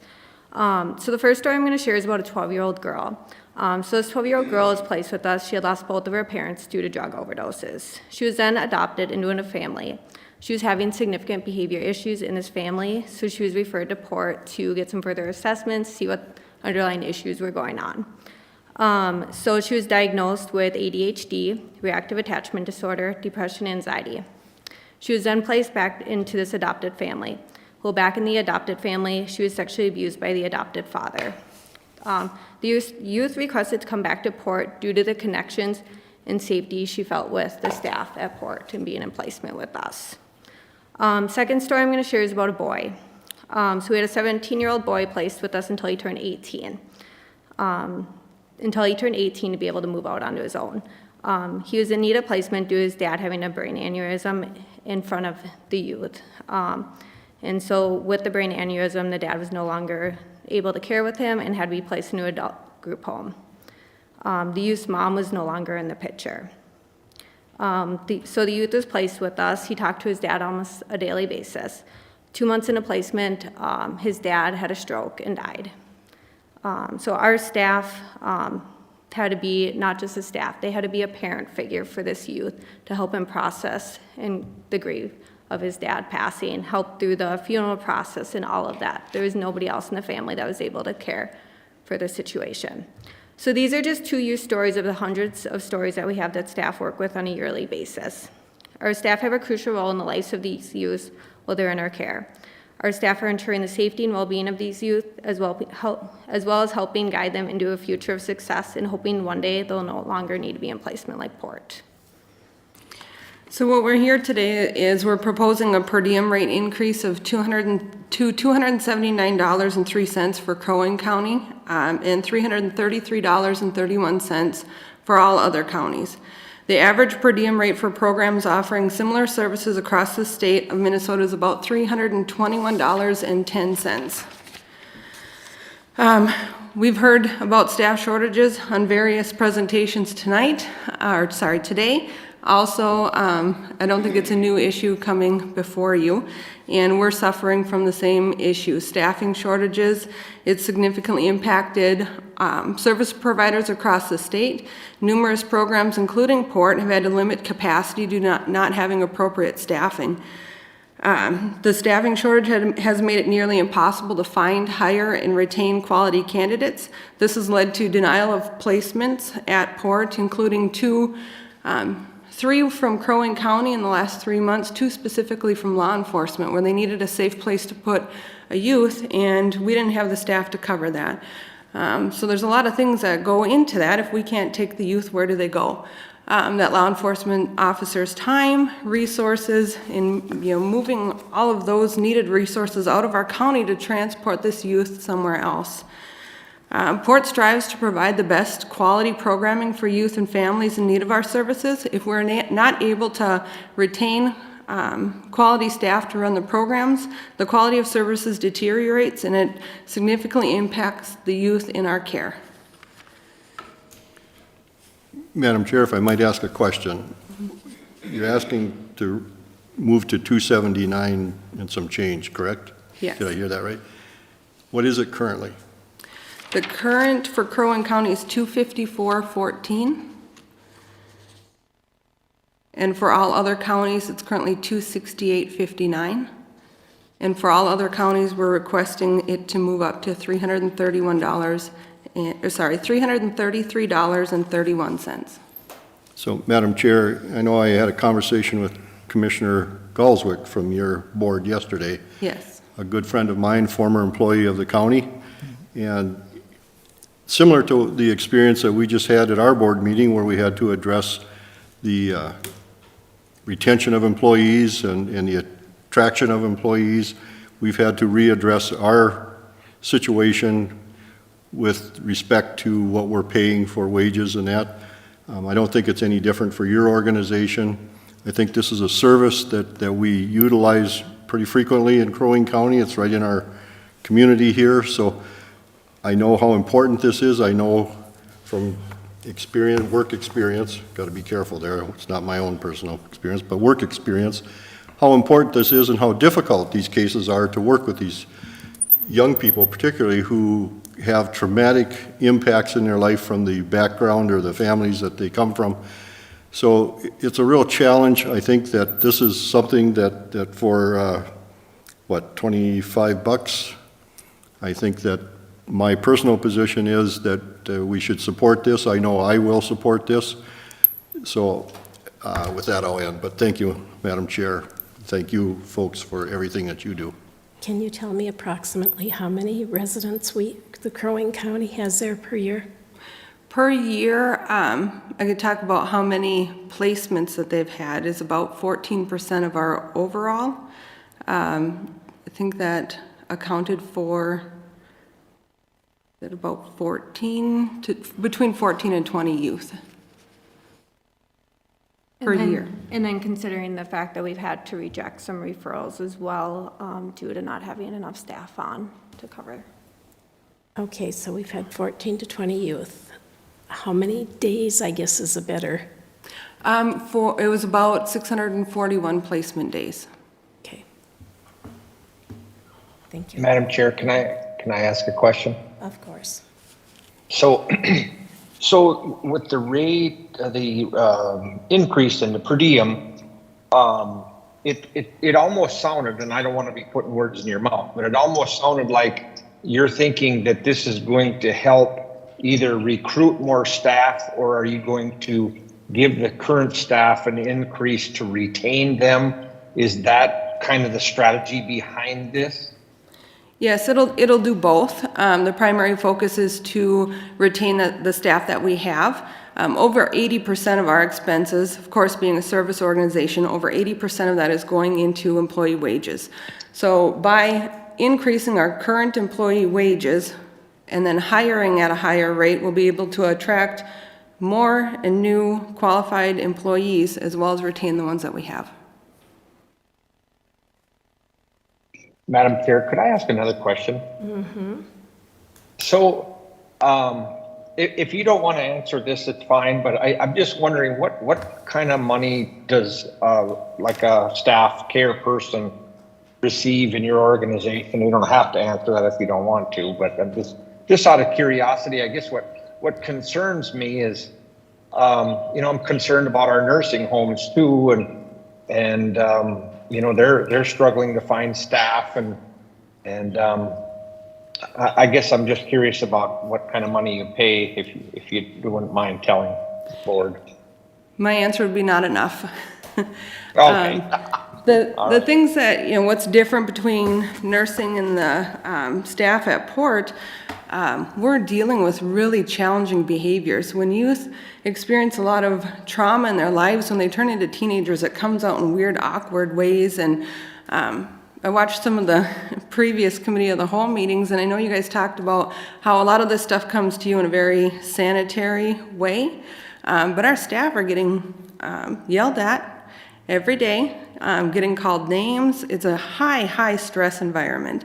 They are de-escalating youth behaviors, kind of de-escalating that high stress, and bringing them back down and building therapeutic rapport with the youth to get them to a baseline behavior and attitude. And that's not all of the youth, and that's not every single day, but it is very challenging and a very difficult thing to do. So we hire staff, we train them the best that we can, and that's kind of what they're facing every single day. Madam Chair, could I ask a question to Tim Houle? Yes. Hello? Yes. Oh, I guess you can't Okay. see my head nodding.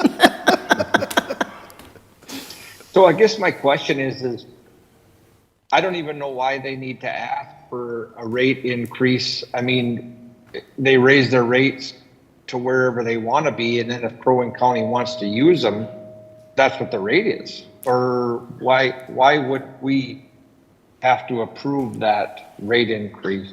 Does somebody know the answer to that? I think there are a number of questions that I would like to vet through staff. We don't have a budget amendment form in front of us. And so there is an ask, and no finance staff from Crow Wing County has yet reviewed what the ask is. Before it's ripe for county board consideration, we need to know from our perspective what we believe the finances look like. So that's not done.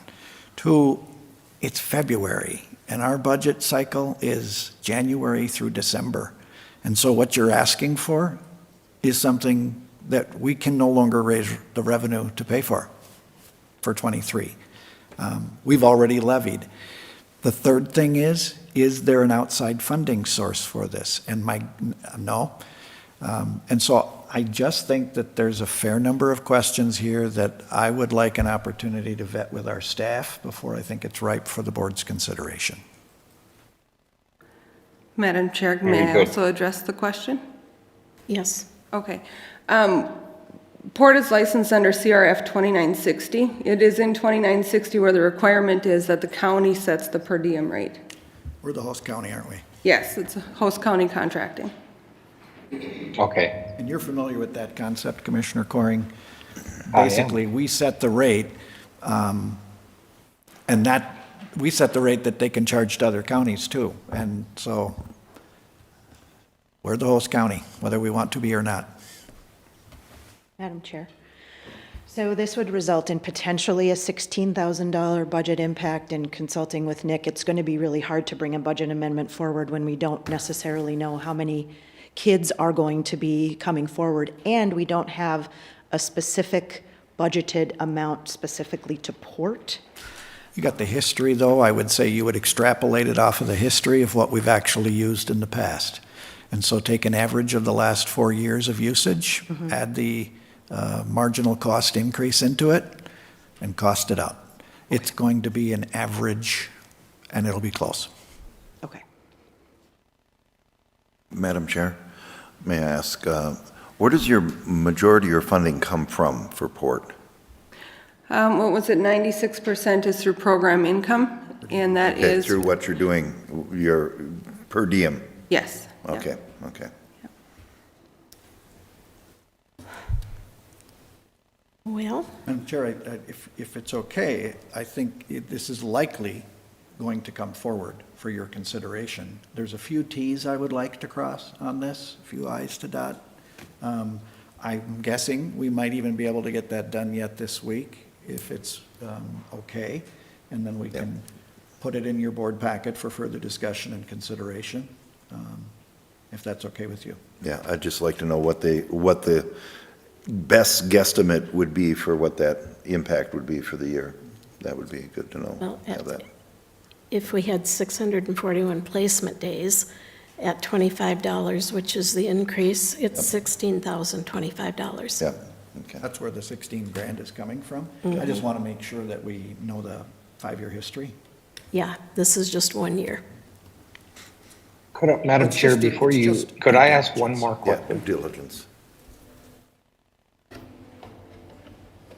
Madam Chair? Yes. Are all the dollars that are paid, are those all levy dollars, or are there some program dollars that help to pay for this? Does anybody know? This is that? basically child welfare, and so it's all levy dollars. There may be some, I don't know if is there a title? Title IV-E funding? Yes, about a little over 80% of our per diem rate for eligible youth who meet a certain criteria and eligible programs that meet a criteria, they can draw down Title IV-E funding to help pay for that placement. Right, and we do. That accounts for probably about 15 to 20% of our total out-of-home placement costs. That's off the top of my head. So most of this is levy funded, but there is some Title IV-E money. Okay, thanks. Any other questions? I don't have any. I think we know what we're doing. All right, well, thank you so much for having us and spending some time to listen to what we have to say. I appreciate it. Yeah, it's really Thank you so important. much. Thank you. Thank you for Thank all you you for being do. there. Well, that was the last item, so we're adjourned.